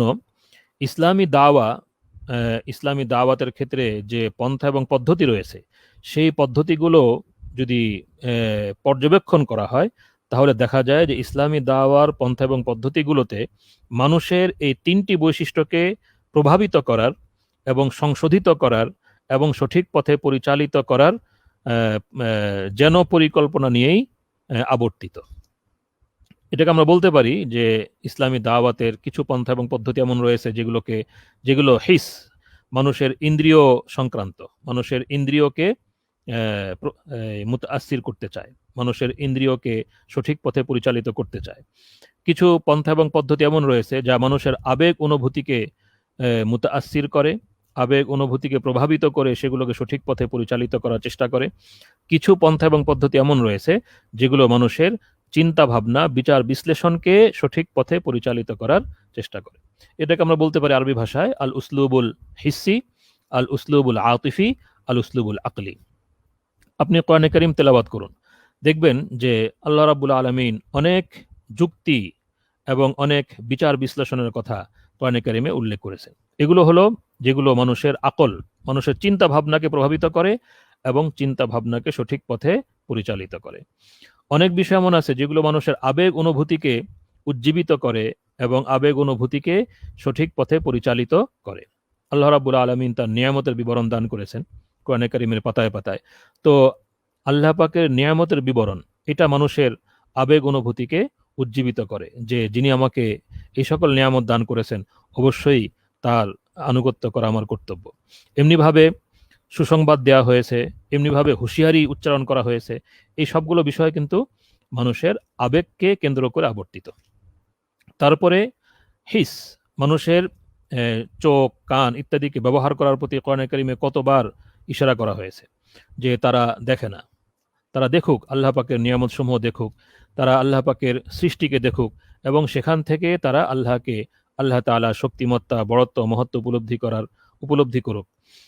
তো দাওয়াতের ক্ষেত্রে এই তিন বিষয়কেই অবলম্বন করতে হবে। দাওয়াতের ক্ষেত্রে আমরা যে পন্থা এবং পদ্ধতি অবলম্বন করব, আমাদেরকে অবশ্যই মানুষের বিচার বিশ্লেষণ শক্তিকে প্রভাবিত করার চেষ্টা করতে হবে, মানুষের আবেগ অনুভূতিকে প্রভাবিত করার চেষ্টা করতে হবে এবং মানুষের যে হিস ইন্দ্রিয়, চোখ, কান ইত্যাদি রয়েছে এই সকল শক্তিকে ব্যবহার করে মানুষকে সঠিক পথে পরিচালিত করার চেষ্টা করতে হবে। এই জন্য দাওয়াতের এক গুরুত্বপূর্ণ বিষয় হলো হিকমা। হিকমা মানে হলো প্রত্যেক বিষয়কে সস্থানে রাখা, প্রত্যেক বিষয়ের উপযুক্ত প্রয়োগ। তো দায়ী যিনি হবেন তিনি চিন্তা করবেন যে কোথায় কোন পদ্ধতি প্রয়োগ করতে হবে, কোথায় বিচার বিশ্লেষণের পথ অবলম্বন করতে হবে, কোথায় আবেগ অনুভূতিকে প্রভাবিত করে মানুষকে সরল পথে পরিচালিত করতে হবে, কোথায় মানুষের ইন্দ্রিয় শক্তিকে ব্যবহার করে কাজে লাগিয়ে মানুষকে সঠিক পথে পরিচালিত করতে হবে। যেরকম মনে করুন আপনি একজনকে তাজবিদ শিক্ষা দিবেন, তো তাজবিদ শিক্ষা দেওয়ার জন্য আপনি যদি তাকে একটা বই হাতে ধরিয়ে দেন যেখানে তাজবিদের নিয়ম কানুন লেখা আছে, আপনি এটা পড়ে নিন, তাজবিদ শিখে নিন, তাহলে কিন্তু এটা দায়ী সুলভ কাজ হবে না। বরং আপনি বইটা দিতে পারেন সহায়ক হিসেবে, কিন্তু তাকে তাজবিদ শেখার জন্য বলতে হবে যে আপনি কোনো একজন ভালো শিক্ষকের কাছে গিয়ে মশক করুন। কারণ তাজবিদ এমন একটা বিষয় যেটা শুধু পঠনের মাধ্যমে অর্জন করার মতো বিষয় নয়, বরং যেটা শুনতে হবে, আরেকজনের সঠিক উচ্চারণ শুনতে হবে, শুনে আপনাকে সেই সঠিক উচ্চারণটা রপ্ত করতে হবে। তাজবিদ এরকম একটা বিষয়। আপনি আপনার সন্তানকে অজু শেখাবেন, নামাজ শেখাবেন, তো এই অজু শেখানো, নামাজ শেখানোর পন্থা কি? অজু নামাজ শেখানোর পন্থা এটাও হতে পারে যে তাকে আপনি মুখে বলে দিলেন, সে শুনলো, এটা হতে পারে। আরেকটা হতে পারে যে আপনি নিজে অজু করলেন, সে দেখলো। তো প্রায়োগিক এবং প্র্যাকটিক্যাল অনেক বিষয় এমন রয়েছে যেটা আপনি যদি তাকে করে দেখিয়ে দেন আর সে তা দেখে, তাহলে তার জন্য সেটা গ্রহণ করা সহজ হয়। ইসলামী শরীয়তে কিন্তু এই উসলুব, আল উসলুবুল হিসি, মানুষের চোখ, কান ইত্যাদি ব্যবহার করে মানুষকে দ্বীনি বিষয়গুলো শেখানো, দ্বীনি বিষয়ের প্রতি উৎসাহিত করা, এটা অত্যন্ত গুরুত্বপূর্ণ। এই জন্য ইসলামী শরীয়তে দাওয়াতের পন্থা হিসেবে একটা গুরুত্বপূর্ণ পন্থা হলো আল কুদওয়াতুল হাসানা, যে আপনি আপনার চারপাশের, আপনার পরিবার, আপনার সন্তান সন্ততির সামনে একজন ভালো মানুষ হিসেবে আপনার জীবনটা অতিবাহিত করুন। তাহলে আপনার জীবন দেখেই কিন্তু অন্যরা শিখবে যে কিভাবে কথা বলতে হয়, কিভাবে কাজ করতে হয়, কিভাবে খাবার খেতে হয়, কিভাবে বাথরুমে যেতে হয়, কিভাবে জীবনের কাজকর্মগুলো সম্পন্ন করতে হয়। আপনি যদি সুন্দর আল কুদওয়াতুল হাসানা উপস্থাপন করতে পারেন, তাহলে এটা হবে দাওয়াতের অত্যন্ত গুরুত্বপূর্ণ একটি পদ্ধতি এবং এটা দাওয়াতের একটি গুরুত্বপূর্ণ পদ্ধতি হিসেবেই স্বীকৃত। আল্লাহ রসুল সাল্লাল্লাহু আলাইহি ওয়াসাল্লাম তো এরকমই ছিলেন। এরপরে তর্ক বিতর্ক, যুক্তিতর্ক, এই বিষয়গুলোও দাওয়াতের গুরুত্বপূর্ণ পদ্ধতি। এবং এরপরে মানুষের সাথে সদ্ব্যবহার করা, সদাচার করা, মানুষের সেবা করা, এই বিষয়গুলোও কিন্তু দাওয়াতের গুরুত্বপূর্ণ পদ্ধতি, যেগুলো আল উসলুবুল আতিফি বা মানুষের আবেগ অনুভূতিকে উজ্জীবিত করে মানুষকে সঠিক পথে নিয়ে আসতে সহায়তা করে। তো হিকমার একটি গুরুত্বপূর্ণ বিষয় হলো আর রিফক। দাওয়াতের ক্ষেত্রে কোমলতা অবলম্বন করা, এটা খুবই গুরুত্বপূর্ণ এবং আমাদের আকাবির মনীষীগণ এই বিষয়ে খুবই তাকিদ করেছেন। সময় অনেক হয়ে গিয়েছে, আমি খুব সংক্ষেপেই আলোচনা করে শেষ করে দিব ইনশাআল্লাহ। হযরত মাওলানা মুফতি মোহাম্মদ শফি রহমতুল্লাহ আলাইহির যে কিতাব, এই কিতাব থেকে একটু আগেই আমি যে আয়াত সংক্রান্ত একটা আলোচনা পাঠ করেছি, ফালাউলা নাফারা মিন কুল্লি ফিরকাতিন মিনহুম তাইফা লিয়াতাফাক্কাহু ফিদ্দীন ওয়া লিয়ুনযিরু কওমাহুম। এখানে ইউনযিরু কওমাহুম, যে তারা তাফাক্কু ফিদ্দীন অর্জন করার পর কওমকে হুঁশিয়ার করবে। এই ইনজার শব্দটির উপর হযরত আলোচনা করেছেন। আলোচনা করতে গিয়ে তিনি লম্বা আলোচনাই করেছেন যে ইনজার যে শব্দটি, এই শব্দটি আসলে এতই সুন্দর শব্দ, হুঁশিয়ার করা, এটা এটা তর্জমা উর্দু ভাষায় করাটা মুশকিল। তিনি উদাহরণ দিয়ে দেখিয়েছেন যে ভয় দেখানো, ইনজারের তর্জমা অনেক সময় হতে পারে ভয় দেখানো। ভয় দেখানো, এটা তো চোর ডাকাতো মানুষকে ভয় দেখায়, সেই ভয় দেখানোর কথা কিন্তু এখানে বলা হয়নি। বরং এখানে ভয় দেখানো বলতে এমন একটা আবহ এখানে আছে যে যেরকম একজন বাবা তার সন্তানকে কোনো অকল্যাণ থেকে হুঁশিয়ার করে, কোনো অকল্যাণ সম্পর্কে সাবধান করে, এই যে হুঁশিয়ার করা, এই যে ভয় দেখানো, এটা হলো আসলে ইনজার যে শব্দটা, এই শব্দের কাছাকাছি ভাব এবং মর্ম এটা ধারণ করে। হ্যাঁ, হযরত রহমতুল্লাহ আলাইহি এই প্রসঙ্গে বলছেন, यहाँ यहाँ से ये भी मालूम हो गया कि आजकल जो अमूमन वाज तबलीग बेहद कम मुअस्सिर होती है, इसकी बड़ी वजह यह है कि इसमें इंजार के आदाब नहीं होते। আজকাল যে ওয়াজ নসিহত খুব একটা কার্যকর হয় না, এর একটা বড় কারণ হলো যে সেখানে ইনজার সংক্রান্ত আদব কায়দা যা রয়েছে শরীয়তের, সেগুলো অনুসরণ করা হয় না। जिसके तर्ज बयान और लब लहजे से शफ़क़त और रहमत और खैर खाही मुतरश्शे हो, मुखातब को यकीन हो कि उसके कलाम का मकसद ना मुझे रुसवा करना है, ना बदनाम करना, ना अपने दिल का गुबार निकालना, बल्कि ये जिस चीज़ को मेरे लिए मुफीद और ज़रूरी समझता है वह महब्बत की वजह से मुझे बतला रहा है। अगर आज हमारी तबलीग और खिलाफ शरअ उमूर के मुर्तकिब लोगों को इस्लाह की दावत का ये तर्ज हो जाए तो इसका एक नतीजा तो कतअन लाजिम ही है कि मुखातब को हमारी गुफ्तगू से जिद पैदा नहीं होगी। वो जवाबदेही की फिक्र में पड़ने के बजाय अपने आमाल का जायज़ा लेने और अंजाम सोचने की तरफ मुतवज्जे हो जाएगा, और अगर ये सिलसिला जारी रहा तो कभी ना कभी उसको कबूल भी करेगा। और दूसरा नतीजा ये लाजिमी है कि कम अज़ कम इससे बाहमी मुनाफरत और लड़ाई झगड़ा पैदा नहीं होगा, जिसमें आजकल हमारी पूरी कौम मुब्तला है। তো যদি সতর্কীকরণ মুনকার থেকে নাকিরের বিষয়টা এমনভাবে হয় যে যাকে বলা হচ্ছে, যাকে সংশোধন করার চেষ্টা করা হচ্ছে, তিনি উপলব্ধি করেন যে আসলে আমাকে লাঞ্ছিত করা তার উদ্দেশ্য নয়, আমাকে লজ্জা দেওয়া উদ্দেশ্য নয়, বরং তিনি যে বিষয়টাকে কল্যাণের মনে করছেন সেই বিষয়টা, সেই কল্যাণের অধিকারী তিনি আমাকে করতে চান, এই কল্যাণকামিতা এবং শুভকামিতা থেকেই তিনি আমার সাথে আমাকে এই বিষয়টা বলছেন। এটা যদি তিনি উপলব্ধি করেন, তাহলে প্রথমত তার মধ্যে জিদ পয়দা হবে না, জিদ তৈরি হবে না। তিনি তার কথাকে খণ্ডন করে দেয়া, তার কথাকে জবাব দেওয়ার চিন্তা করবেন না, বরং তিনি চিন্তা করবেন যে আসলেই আমার এখানে কি করা উচিত, আমার করণীয় কি হওয়া উচিত, এ সম্পর্কে চিন্তা করবেন। অন্তত এইটুকু হবে যে পরস্পর ঝগড়া বিবাদ, ঘৃণা বিদ্বেষ ইত্যাদি তৈরি হবে না, যে উপসর্গের মধ্যে আমাদের গোটা কওম এখন লিপ্ত এবং গোটা কওম যার শিকার হয়ে পড়েছে। তাহলে এই দাওয়াতের উসুল এবং আদাব রক্ষা না করা। হযরত রহমতুল্লাহ আলাইহি আরেকটি বিষয় বলেছেন যে আপনি যখন কাউকে দাওয়াত দিবেন তখন তার অবস্থা, তার সময় ইত্যাদির খেয়াল রাখা আপনার কর্তব্য। এটা খুবই জরুরি। এটা যদি রক্ষা না করা হয় তাহলে অনেক সময় দাওয়াত বিরক্তির কারণ হয়ে যায় এবং মানুষ সেই দাওয়াতকে গ্রহণ করতে পারে না, গ্রহণ করতে চায় না। এই কথাটাও তিনি আলোচনা করেছেন। তিনি বলছেন যে आजकल जो वाज तबलीग का असर बेहद कम होता है, इसकी बड़ी वजह यह है कि उमूमन इस काम के करने वाले उन उसूल व आदाब की रियायत नहीं करते।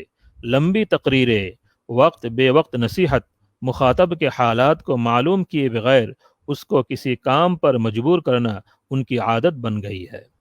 এখন যে দাওয়াত, এখন যে ওয়াজ ইত্যাদি প্রভাব সৃষ্টি করে না, কার্যকর হয় না, এর একটা বড় কারণ হলো যারা এই কাজটা করেন তারা সাধারণত এই কাজের উসুল এবং আদাব রক্ষা করেন না।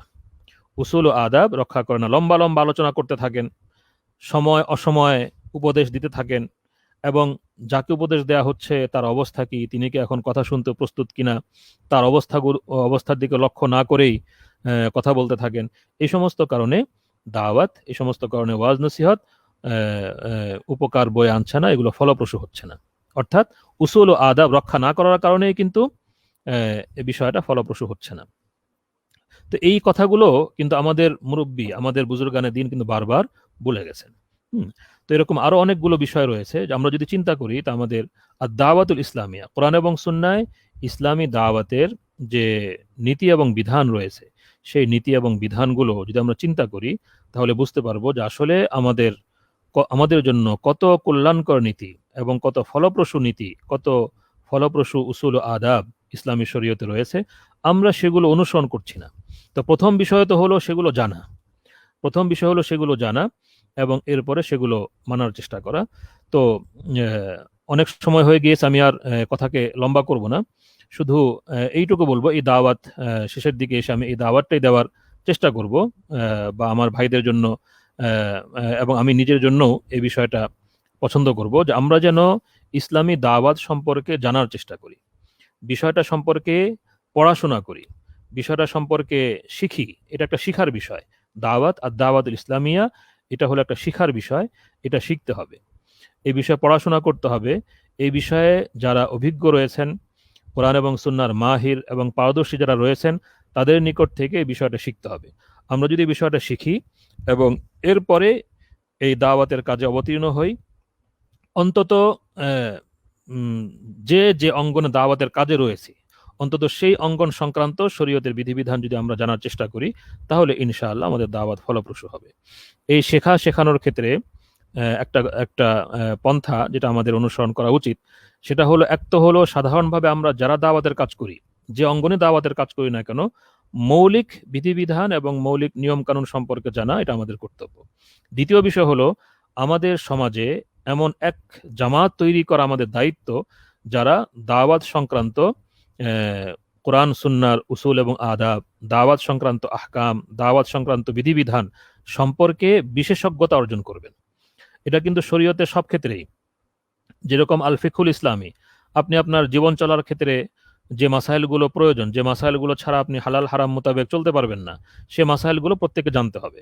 আপনি যে কাজ করছেন সে কাজের সাথে সংশ্লিষ্ট বিধানগুলো আপনি জেনে নিন এবং সে অনুসারে আমল করুন। এটা একটা কর্তব্য, এটা সবার জন্য কর্তব্য। আরেকটা বিষয় হলো যে সমাজে এরকম একটা শ্রেণী তৈরি করা, যারা এই হালাল হারাম সংক্রান্ত বিধানের পারদর্শিতা অর্জন করবেন এবং যারা সমাজে সকল শ্রেণীর মানুষের মাঝে হালাল হারামের বিধানকে ছড়িয়ে দেওয়ার যোগ্যতা অর্জন করবেন। ঠিক এরকম দাওয়াতের ক্ষেত্রে আমরা যারা দাওয়াতের কাজ করি, তাদের মৌলিকভাবে সেই অঙ্গনের সাথে সংশ্লিষ্ট মৌলিক নীতি ও বিধান আমাদেরকে জানতে হবে। আর আমাদের সমাজে এরকম এক বিষয়, এরকম এক শ্রেণী, এরকম এক জামাত আমাদেরকে তৈরি করতে হবে, যারা ইসলামী দাওয়াতের বিষয়ে গভীর পারদর্শিতা এবং বিশেষজ্ঞতা অর্জন করবেন, যারা অন্য অন্য সকল অঙ্গনে, বিভিন্ন অঙ্গনে যারা কর্মরত, তাদের দ্বীনি প্রয়োজনটা, দ্বীনি রাহনুমাই এবং দ্বীনি দিক নির্দেশনার কাজ করতে পারেন, এরকম এক শ্রেণীর ফকিহ ফিদ দাওয়া তৈরি করা, এটা আমাদের সবার কর্তব্য। তো এই কাজটা আমরা যেন করি। আমাদের সমাজের যারা দিনদার বন্ধুরা আছেন, তাদের অবশ্যই এগিয়ে আসা উচিত যে এই ধরনের প্রতিষ্ঠান এবং এই ধরনের ব্যক্তিত্ব তৈরি করার কাজে সহযোগিতা করা। তাহলে ইনশাআল্লাহ এটা আমাদের সমাজের জন্য অনেক খায়ের ও কল্যাণের কারণ হতে পারে। তো সময় অনেক হয়ে গিয়েছে, আমি আমার ভাইদের কাছে ক্ষমা চেয়ে নিচ্ছি যে আসলে আমি অনেক বেশি সময় নিয়ে নিয়েছি। তো যাই হোক, আল্লাহ পাক আমাদেরকে ক্ষমা করে দিন এবং যা কিছু বলা হলো এর ভুল ত্রুটি ক্ষমা করে আল্লাহ পাক আমাদের সবাইকে এর ভালো দিকগুলো অর্জন করার তৌফিক দান করুন। ও আখিরু দাওয়ানা আনিল হামদুলিল্লাহি রাব্বিল আলামিন।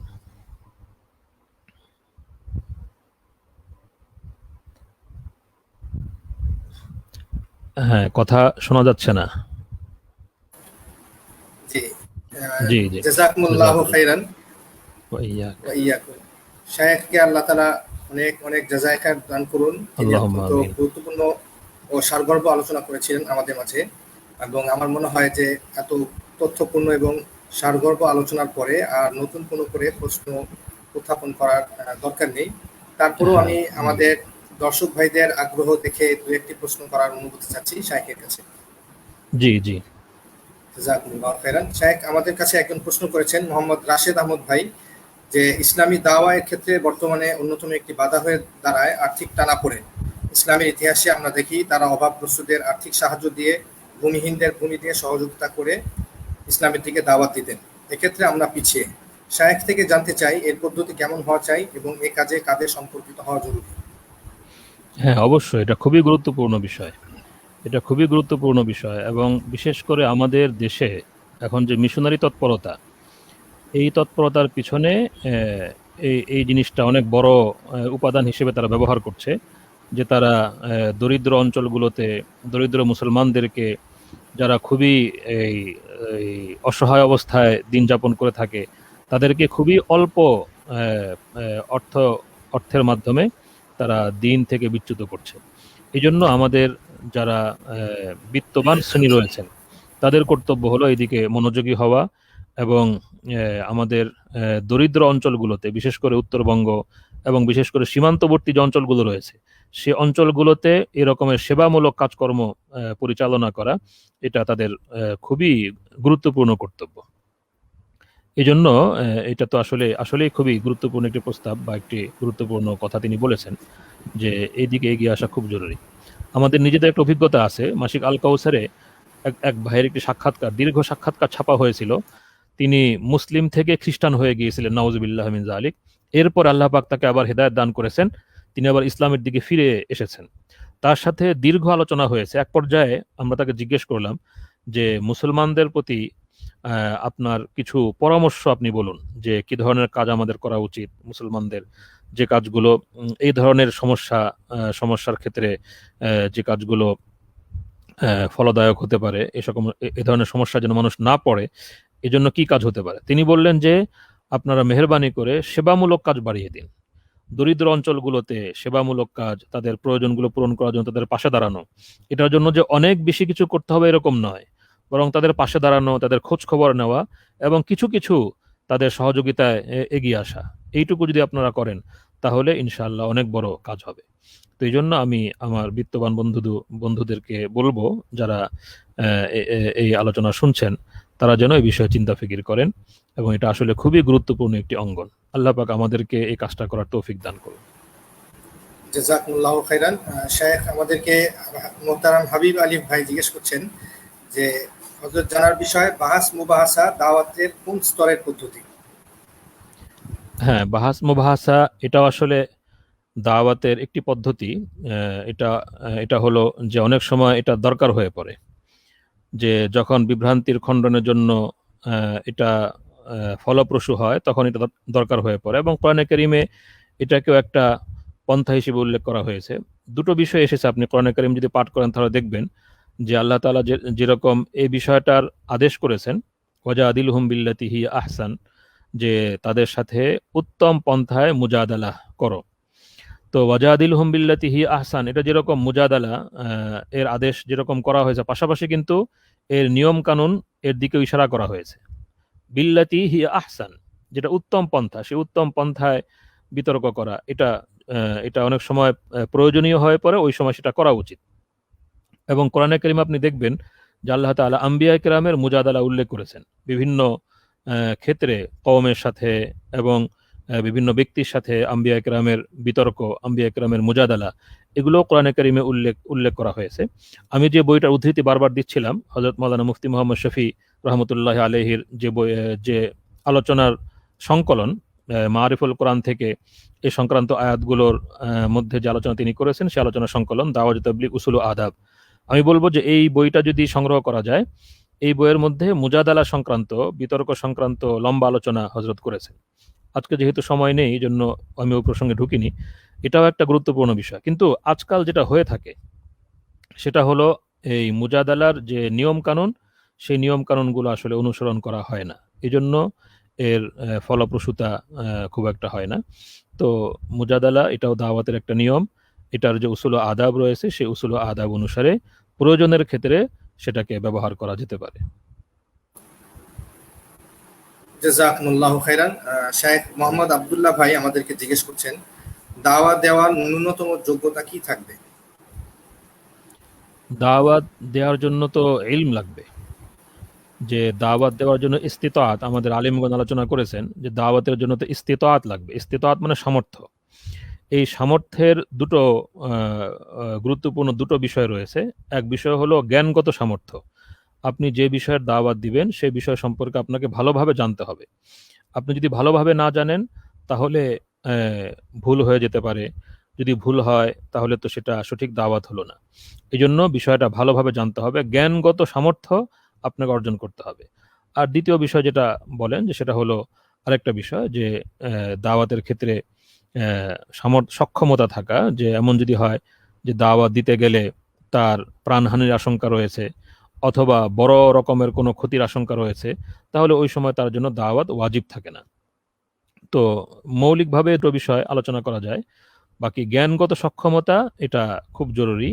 যিনি দাওয়াতের কাজ করবেন তাকে অবশ্যই এই বিষয়ে সক্ষমতা অর্জন করতে হবে। জাযাকুমুল্লাহু খাইরান। শেখ, আমরা কি আরো দু একটি প্রশ্নের দিকে যাবো, না আজকের মতো এখানেই? আমাদের ভাইদের তো মনে হয় অনেক কষ্ট হচ্ছে, 10টা 58, প্রায় 11টা হয়ে গিয়েছে।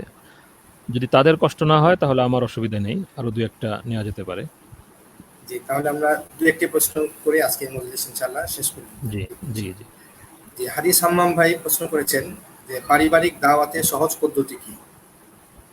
হ্যাঁ, পারিবারিক দাওয়াতের সহজ পদ্ধতি তো হলো প্রত্যেকে তার পরিবেশ হিসেবে নির্বাচন করবেন। বাকি সাধারণভাবে বলা যেতে পারে যে খুবই সৌহার্দ্য, সম্প্রীতি, ধৈর্য, সহনশীলতা এবং বুদ্ধিমত্তার সাথে অগ্রসর হতে হবে। সব পরিবারের অবস্থা তো একরকম নয়। তো এই জন্য প্রত্যেকে তার নিজ নিজ পরিবার, নিজ নিজ পরিবেশ অনুসারে চিন্তা করবেন যেন তার দাওয়াত ফলপ্রসূ হয়। এই ক্ষেত্রে আমরা ঘরে দিনই বইপত্র রাখতে পারি। দিনই বইপত্র যদি ঘরে থাকে কিছু না কিছু পাঠ করা হবে। কখনো কখনো আমি নিজে আলোচনা করতে পারি, কখনো কখনো অন্যদের মাধ্যমে আলোচনা করাতে পারি। মানে পরিবারে একটি দিনই চিন্তা চেতনার আবহ ধীরে ধীরে গড়ে তোলা, এটা কর্তব্য। মানে মূল বিষয়টা হলো এই যে এই ক্ষেত্রে সৌহার্দ্য, সম্প্রীতি, বুদ্ধিমত্তা, ধৈর্য, সহনশীলতার সাথে আপনাকে অগ্রসর হতে হবে। জাযাকুমুল্লাহু খাইরান। আজকের আমাদের শেষ প্রশ্ন হযরত শাইখের কাছে, যে এক ভাই প্রশ্ন করেছেন অমুসলিমদের দাওয়াত দেওয়ার পদ্ধতি কি হতে পারে? হ্যাঁ, অমুসলিমদেরকে দাওয়াত দেওয়া এটাও একটা গুরুত্বপূর্ণ বিষয়। অমুসলিমদেরকে দাওয়াত দেওয়ার পদ্ধতি হলো যে আপনাকে এই বিষয় সম্পর্কে জানতে হবে।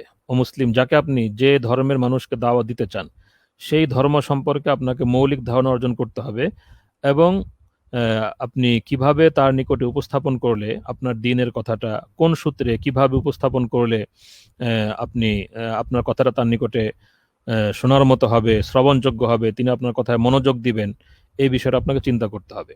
এটা সহজ পদ্ধতি হলো যে আপনি যে ধর্মের মানুষকে দাওয়াত দিতে চান সেই ধর্মের মানুষকে দাওয়াত দেওয়ার ক্ষেত্রে যারা কাজ করে থাকেন, আমাদের দায়ীগণ, তাদের নিকট থেকে তাদের সাথে পরামর্শ করে আপনি প্রশিক্ষণ নিন এবং ওই বিষয়ে পাঠ করুন, ওই বিষয়ে শিখুন, জানুন এবং তাদের সাথে থাকুন।